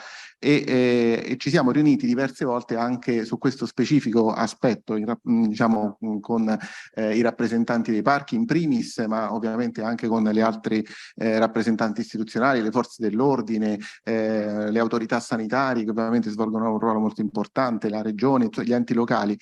E noi cosa facciamo? Monitoriamo principalmente l'intervento, diciamo ovviamente anche gli enti proprietari delle strade in primis naturalmente, e monitoriamo la incidentalità, cioè verifichiamo quali sono i fenomeni sul territorio, quali sono le cause dell'incidentalità, e nel nostro territorio, vista la presenza importante e preziosa diciamo dei parchi, ovviamente anche la materia diciamo degli incidenti causati dalla fauna, che è ovviamente un problema sia dal punto di vista dell'incolumità pubblica diciamo dei cittadini, ma ovviamente anche per gli animali, che sono ovviamente preziosi per il nostro territorio sotto vari punti di vista. Quindi abbiamo diciamo, discusso, tutti i vari interventi che sono stati illustrati questa mattina sono spesso riportati nei nostri incontri, nei nostri dibattiti, e ovviamente si valuta quali sono diciamo, le modalità, le possibilità, le opportunità migliori per cercare di mitigare gli impatti.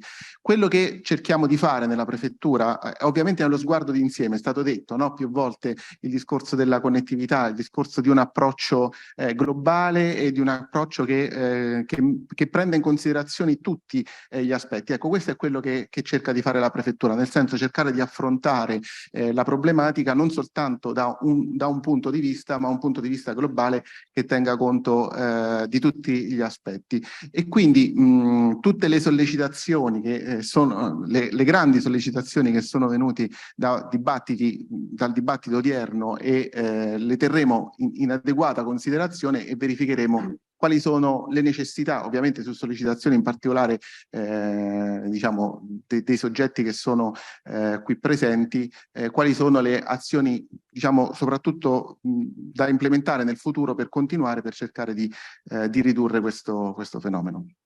Grazie mille.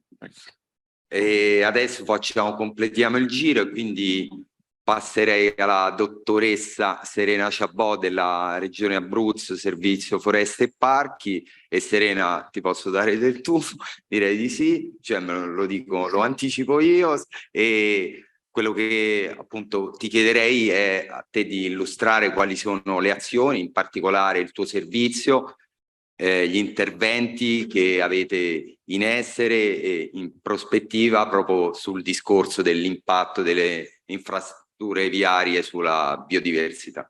Sì, grazie dell'invito innanzitutto. Questo è un tema, come sai, a me molto caro anche a livello personale, me ne occupavo già da prima. Per quanto riguarda la Regione Abruzzo, il discorso di fare sistema è sicuramente importante, perché anche le competenze all'interno dell'ente su questo tema sono piuttosto frammentarie, e quindi uno dei primi focus su cui dobbiamo mettere mano è proprio quello di riuscire a coordinare le variazioni all'interno dell'ente. Io oggi, prima di venire qui, ho chiesto anche informazioni sui dati che riguardano gli incidenti stradali alla Regione Abruzzo, dai colleghi che si occupano di questo, della raccolta dei dati, e abbiamo richieste, sì. Magari per soprattutto i colleghi stranieri può essere importante dire che in Regione Abruzzo, correggimi se sbaglio, c'è una legge che prevede anche un indennizzo economico in caso di incidenti stradali con la fauna selvatica. Vengono risarciti attraverso assicurazione, comunque sia. Sì, c'è un'assicurazione, per cui è poi è proprio l'assicurazione che stabilisce se, in base alla perizia, proprio come se fosse un incidente stradale, se l'incidente può essere risarcito o meno. A livello di numeri abbiamo circa 50, io ho analizzato i dati dal luglio 2022 a oggi, circa 50 richieste al mese, una media di 50 richieste al mese, quindi diciamo che ha un'incidenza piuttosto elevata sull'ente. E in tal senso quindi è necessario anche mettere in campo delle misure di prevenzione sia per quanto riguarda la salvaguardia della biodiversità, ma anche la sicurezza stradale.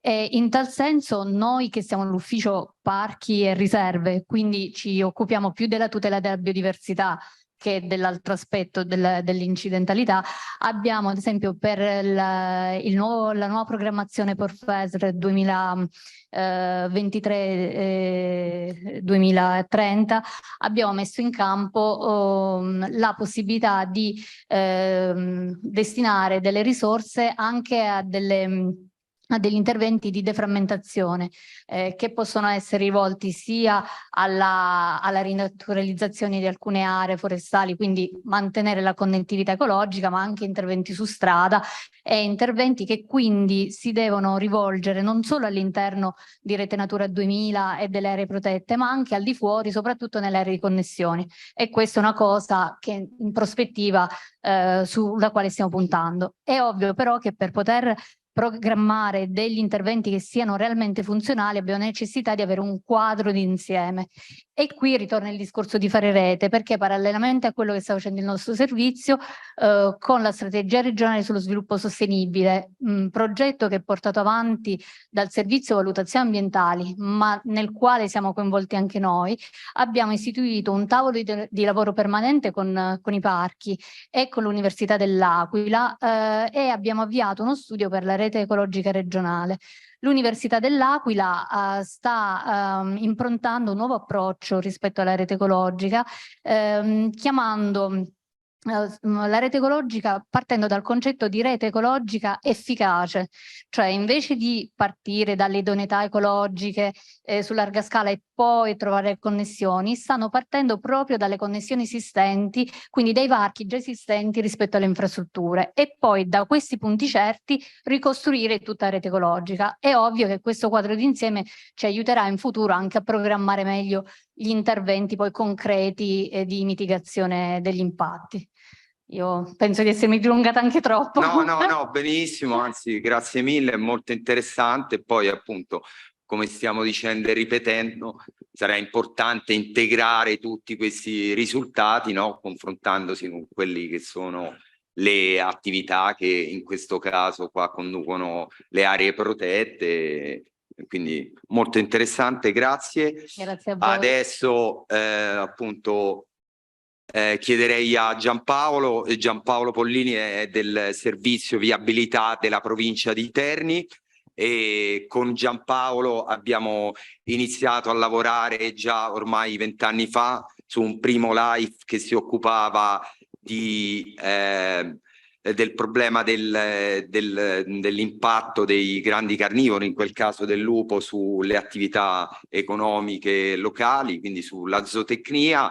E poi soprattutto abbiamo lavorato insieme nel progetto Life Strade, che è stato il progetto Life nel quale abbiamo iniziato a sperimentare la VCPS, e quindi secondo me è importante da Giampaolo quello che volevo appunto che tu ci raccontassi un po' quali sono le tue riflessioni sui risultati a cui hanno portato questi progetti e quali secondo te sono le azioni, no? Le azioni principali, e anche se ci dici qualcosa su come, no, vedi il futuro. Sì, intanto grazie per aver sottolineato che è una cosa lunga oramai da anni, una collaborazione che appunto si vede dai pochi capelli e dal fatto che sono rimasti bianchi, quindi qualcosa significa. Allora, sì, in effetti noi siamo partiti con il Life Strade. Che cosa abbiamo fatto brevemente in tutti questi anni? Life Strade, il sottotitolo era sperimentazione di un sistema per la riduzione degli incidenti stradali con la fauna. Quindi sperimentazione, quindi era una prova sostanzialmente, bisognava inventarsi qualcosa e provarlo. E come provincia noi questo l'abbiamo accolto molto, molto favorevolmente, perché poi io penso che un ente come la provincia, che è un ente che gestisce, un ente che deve fare delle azioni pratiche, provare sia sempre importante. E tra l'altro, piccola nota, bisogna anche dire che molto spesso, per non dire quasi sempre, i progetti europei, l'utilizzo dei fondi europei è forse una delle poche situazioni in cui è possibile avere per quanto riguarda le province, dei fondi a disposizione per poter fare qualcosa, quindi ben vengano questi progetti.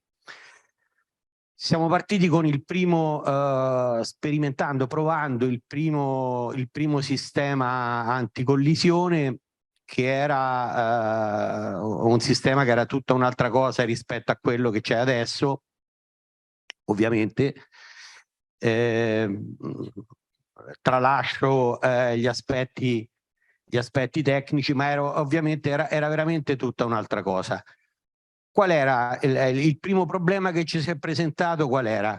Dove mettiamo questi dispositivi? E qui si entra nel ragionamento, nel discorso della possibilità e del fatto di avere dei dati a disposizione. I dati a disposizione erano pochissimi, direi quasi nulli. Quelle che erano le statistiche ufficiali in realtà non ci dava la possibilità di poter operare praticamente scegliendo dei punti precisi dove sistemare il dispositivo. Anche perché purtroppo da noi in Umbria, al contrario di quello che apprendo succede qui in Abruzzo, da noi non si pagano, la regione non paga gli incidenti, i danni da incidenti con la fauna. Quindi capite bene che, tranne casi particolari di incidenti di un certo tipo, che quindi vengono segnalati ovviamente perché magari c'è l'intervento della polizia o dei carabinieri, tranne questi casi la gente non denuncia e quindi i dati erano veramente pochi. Allora noi che cosa abbiamo fatto? Abbiamo cercato di recuperare un po' questa situazione cercando di coinvolgere il più possibile le persone, e abbiamo coinvolto soprattutto gli operatori sulla strada. Quindi io ho lavorato molto insieme con quelli che sono i cantonieri, quelli che sono gli operatori stradali, con la polizia provinciale. Perché? Perché loro sono comunque le persone che stanno sulla strada, che hanno il polso della situazione mattina per mattina, perché hanno l'obbligo appunto di controllare, le varie squadre hanno l'obbligo di controllare tutti i tratti stradali di competenza della provincia. Ovviamente magari erano dati che mi venivano forniti, erano informazioni.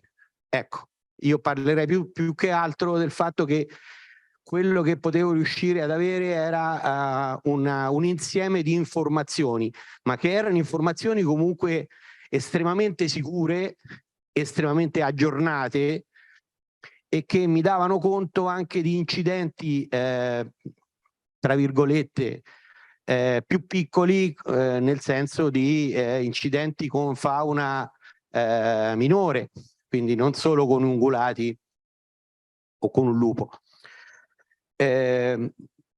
Facendo così noi abbiamo raggiunto anche, diciamo, un doppio obiettivo. Uno era quello appunto di riuscire a capire in maniera piuttosto precisa dove erano gli attraversamenti degli animali, perché gli operai appunto vedevano tutte le mattine, vedevano le tracce, vedevano i segni evidenti di passaggio, vedevano piccoli incidenti che erano occorsi durante la notte, il pezzo del fanalino o la macchia di sangue, magari non c'era neanche l'animale morto lì sulla strada.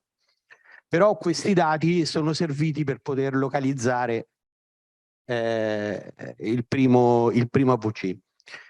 E da lì poi siamo partiti e abbiamo lavorato per lo sviluppo, uno sviluppo tecnico, e questo coinvolgimento è servito anche a far capire alla gente che cosa noi stessimo facendo, e questa è un'altra cosa importante, perché poi la gente sulla strada trova gli operai e quindi è a loro che si rivolge per capire, per domandare che cos'è, che cosa state facendo, che cosa significa questa scatola che avete messo su un palo.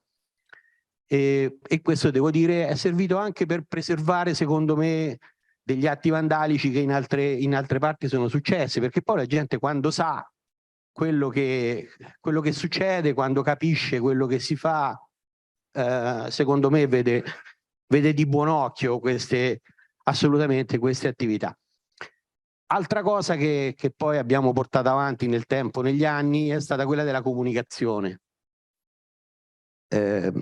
La comunicazione è, secondo me, la cosa più importante, perché noi sì, ragioniamo di trovare qualcosa per gli animali, ma poi siamo noi che dobbiamo comportarci in un certo modo, dobbiamo imparare a comportarci in un certo modo. Siamo noi che abbiamo costruito le strade, che abbiamo le macchine e via discorrendo.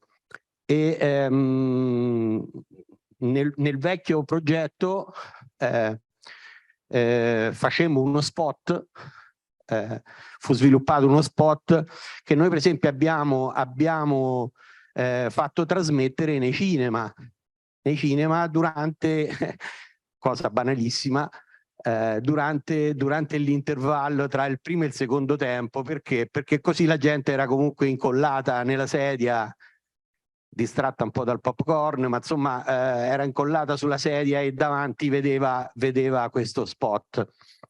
E a questo riguardo devo dire che è stata una cosa secondo me importante, perché poi io che tra le attività che porto avanti ho anche alcune cose con le scuole superiori per altri motivi, poi ho potuto verificare questo. Cioè i ragazzi che vedevano lo spot me lo dicevano la mattina, me lo dicevano gli amici dei miei figli, e questo secondo me è importantissimo, perché il target al quale ci dobbiamo rivolgere per modificare i comportamenti è quello. Siamo noi ovviamente, ma ragazzi di 16, 17, 18 anni sono quelli che contano, sono i cittadini non di domani, i cittadini di oggi. Non abbiamo più tanto tempo, come si diceva ieri in alcuni interventi. Lavorare con i bambini piccoli sì, è importante, però dà un risultato che è più a medio-lungo termine. I ragazzi di 16, 17, 18 anni sono perfetti da questo punto di vista, perché hanno oramai una certa formazione, hanno la disponibilità dell'uso di social molto meglio di noi e via discorrendo. A questa cosa poi siamo passati all'ulteriore progetto, che è quello che ci ha fatto fare un po' il salto di qualità. Forse mi dilungo un po', un altro minuto solo. Il salto di qualità l'abbiamo fatto quando siamo riusciti a ragionare, a pensare dall'utilizzo di una telecamera termica, che poi questa è stata la base per tutto il safe crossing. Quello ci ha permesso non solo di lavorare meglio, perché si poteva vedere quello che succedeva. A che punto siamo?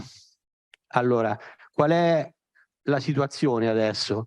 La situazione adesso è che io parlo di situazione e non di dati. La situazione è che io a oggi non ho nei tratti stradali che abbiamo coperto con questi interventi, non abbiamo avuto più un incidente, 0 incidenti con qualunque tipo di specie. E questo qualcosa significa. Secondo me nel safe crossing abbiamo fatto un ulteriore passo con i cartelli, con la cartellonistica.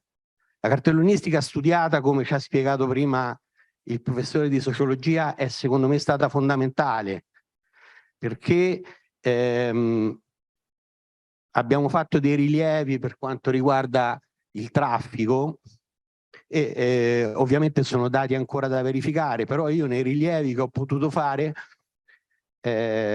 prima dell'installazione e dopo l'installazione, ne ho fatti altri 2, nelle stesse identiche condizioni abbiamo avuto che la velocità, le classi di velocità dei passaggi erano diminuite del 15-20% rispetto al rilievo che era stato fatto precedentemente. Quindi questo credo che qualcosa significhi. Giampaolo, grazie mille. Insomma, ci vorrebbe tempo per discutere tante cose, però grazie dei tuoi spunti.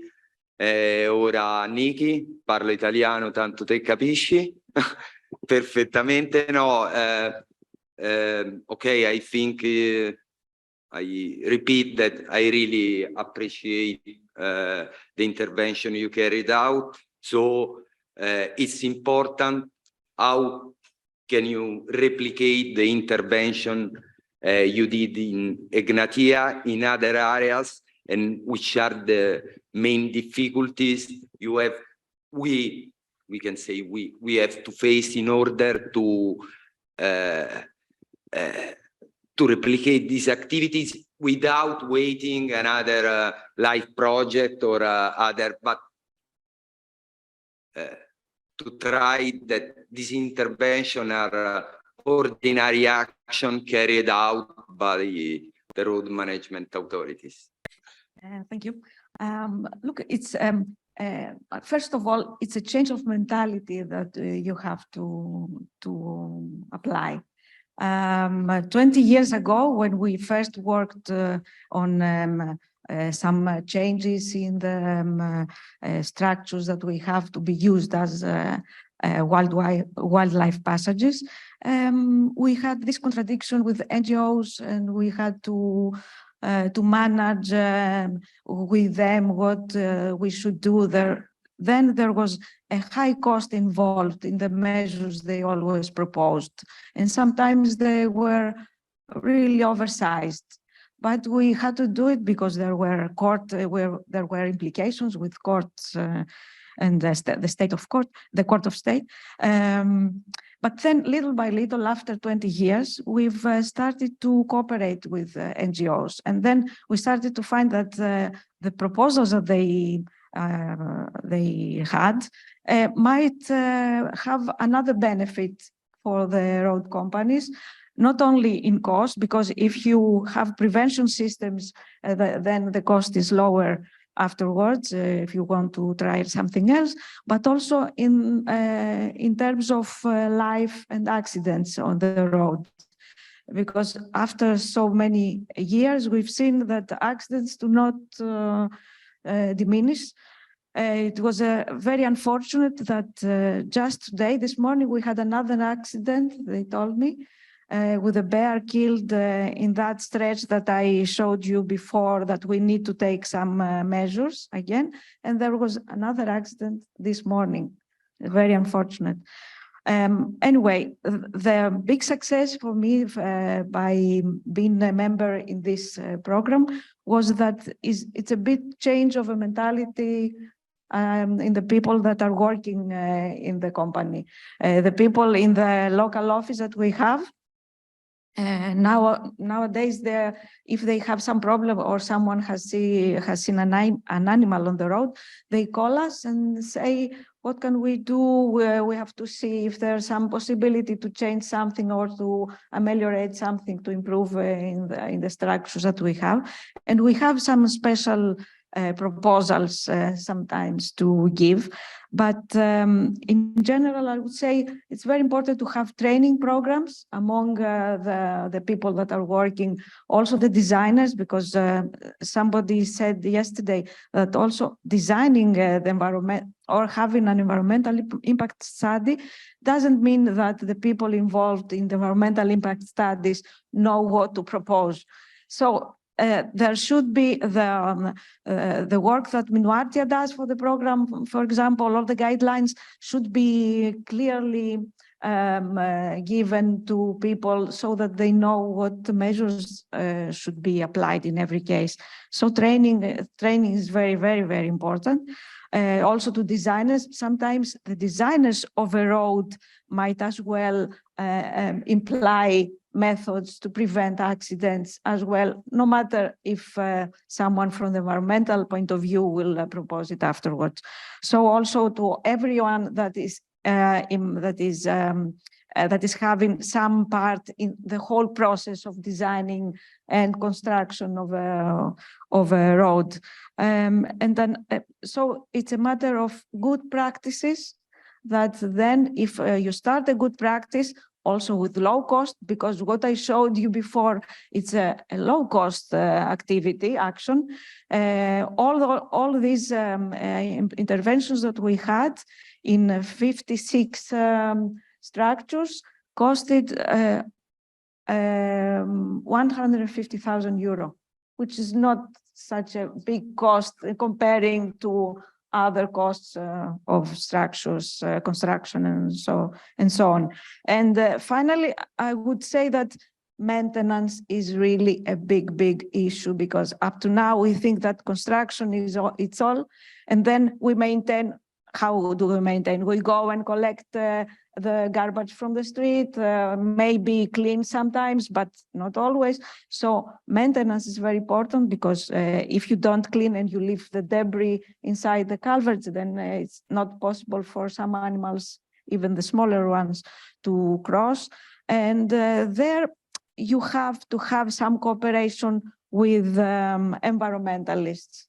I am an engineer. I don't know if this structure will work for a specific animal, so I have to work with a person that knows. So all these things I think are necessary, but mostly the maintenance and keeping in our everyday practice.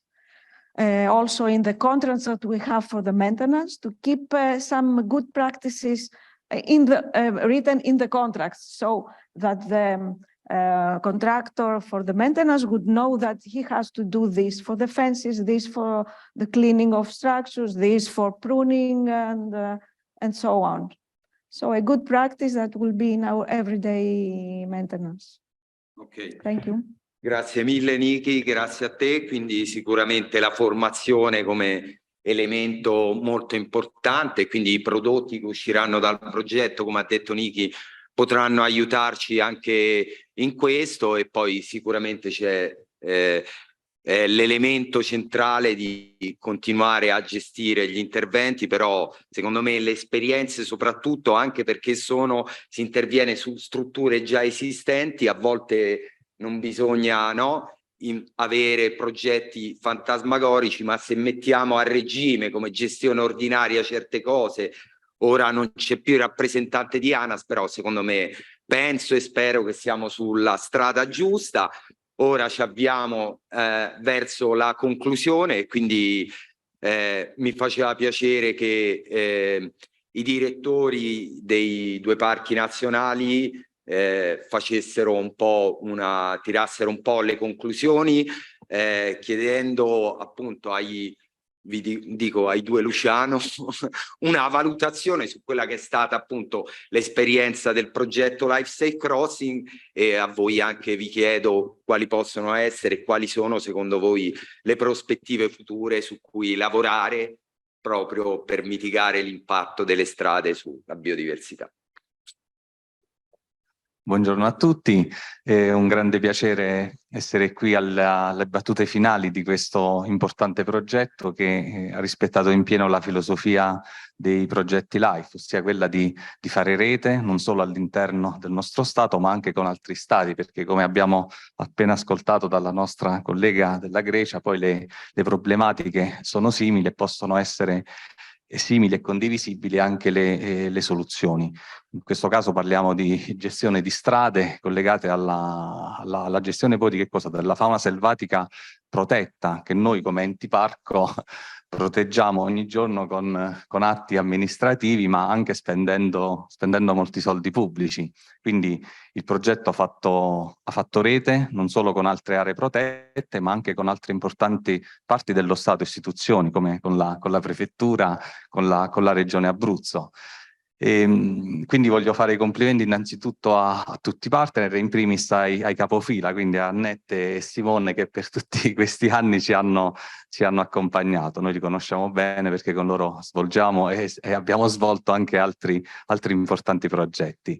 Il Parco della Maiella aveva già iniziato ad occuparsi ovviamente di strade e di come migliorare la coesistenza con gli animali selvatici. L'avevamo fatto all'inizio su una strada regionale che poi è ridiventata statale, quindi anche qui mi sento di ringraziare molto ANAS con i dirigenti che sono stati qui con noi, l'avvocato Secchi, l'ingegnere Bosio e poi l'ingegner Marasco.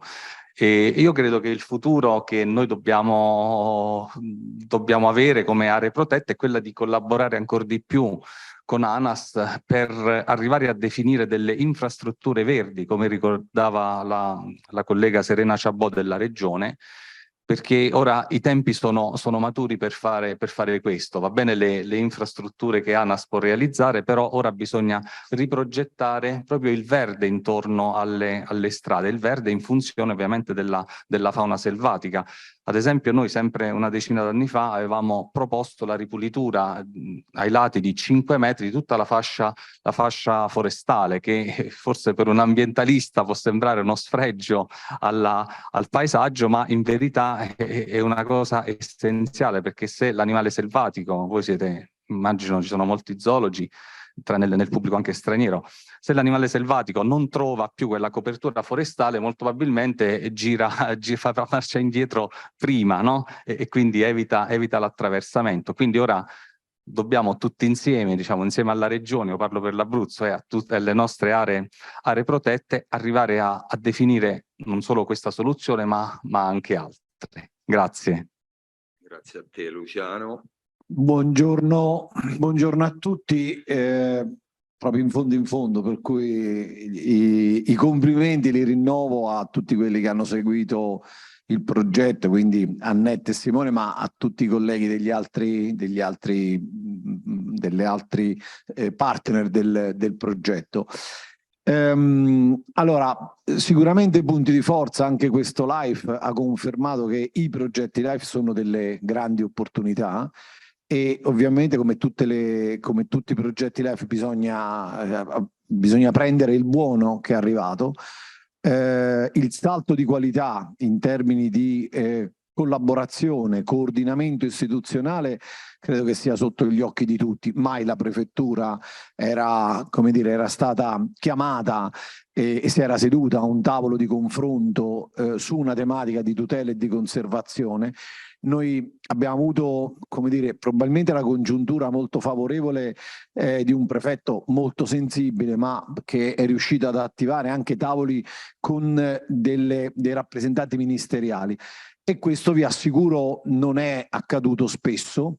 Spero ovviamente che si possano ripetere queste occasioni, però è chiaro che quando ti presenti ad un incontro con le esigenze che sono state rappresentate in questi 2 giorni, e complimenti a tutti i relatori, e hai però al tuo fianco, alle tue spalle, direi quasi la Prefettura dell'Aquila, ovvero l'organo di governo del territorio, il governo nazionale sul territorio, gli interlocutori evidentemente hanno un rapporto diverso. Non so se è dipeso da questo, non so se è dipeso da una sensibilità che era già maturata, però è chiaro che poi i parchi nazionali non gestiscono le strade, fuori dai nostri confini non gestiamo neanche la fauna selvatica, e la tutela e la conservazione della fauna selvatica passa per altre azioni, per cui il mettere a sistema la fauna selvatica, le strade, la pubblica incolumità, perché poi quando si va a parlare di interventi di mitigazione del rischio che non riesci mai ad azzerare, ma progressivamente a ridurre, e non parli di salvaguardare la vita dell'orso, del lupo o della lince come accade con i colleghi spagnoli, ma in primis la vita delle persone, cambia molto la prospettiva, e questo ha consentito per esempio di fare un lavoro che in Abruzzo stavamo aspettando da 20 anni probabilmente, perché gli incidenti stradali sulle autostrade con gli orsi, che hanno visto gli orsi morti, li stavamo chiedendo da un sacco di anni, e ieri vi è stato raccontato che un primo tratto è stato fatto e altri ne saranno fatti. Questo credo che sia, al di là ovviamente degli impegni che poi ogni LIFE comporta, il rafforzare la collaborazione, la cooperazione, il fare tesoro delle tante buone pratiche che ci sono in giro e ne abbiamo sentite raccontare in questi giorni. Ieri mattina mi ha, come dire, molto affascinato la relazione dell'esperienza del professore e del ricercatore del Montana, dove le autostrade sono un po' più larghe delle nostre, e l'auspicio di cui parlava il collega Luciano Di Martino di riuscire a fare 5 metri di pulizia su strade che ne sono larghe sì e no 6 o 7, capite bene che dal nostro punto di vista è un'esigenza primaria. Purtroppo tutto questo deve fare i conti con delle risorse che non sempre sono adeguate, che non sempre sono finalizzate, perché poi spesso è la sede stradale a richiedere interventi e non le protezioni laterali, e con un altro problema grosso che abbiamo è quello di una banalizzazione, semplificazione, perché noi abbiamo vissuto l'esperienza dell'ultimo orso morto su una statale, era alla fine di gennaio, e allora tutti quanti, sì, i cavalcavia, i sottopassi, dimenticando poi che in realtà non è il singolo intervento, perché non è né il cavalcavia né il sottopasso che mette in sicurezza gli animali e i veicoli, ma le barriere di protezione che portano gli animali ad andare ad usare queste strutture. Sono tutte risorse, sono tutti interventi che richiedono un sacco di risorse. Ben venga la tecnologia che è stata messa a punto e che progressivamente migliora.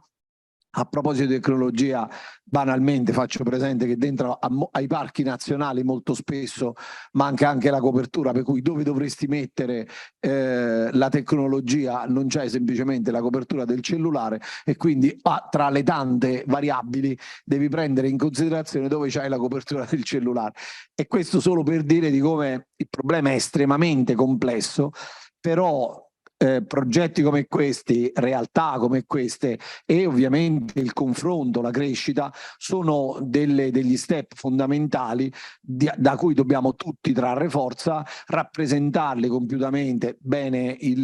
Ovviamente la presenza della regione qualificata, e anche abbiamo sentito sul pezzo sostanzialmente, perché delle risorse ci sono. È chiaro che più e meglio faremo, più e meglio dobbiamo fare, per cui grazie a chi ha lavorato a questo progetto, e della serie continuiamo a tenerci in contatto, perché è importante continuare a fare tesoro. Grazie. Grazie a te Luciano, grazie a tutti. Non so se ormai ci avviciniamo all'ora di pranzo, se qualcuno vuol dire qualche altra cosa, se no io ci tenevo proprio personalmente a ringraziare le persone che sono state impegnate con la traduzione, simultanea, perché è un lavoro veramente massacrante. Grazie ancora, e niente, Annette, te per un saluto, e da parte mia veramente è stato un piacere lavorare con voi. Però ai partner di progetto dico che ricordatevi che non è finita, ma ci abbiamo il rapporto finale. Forza!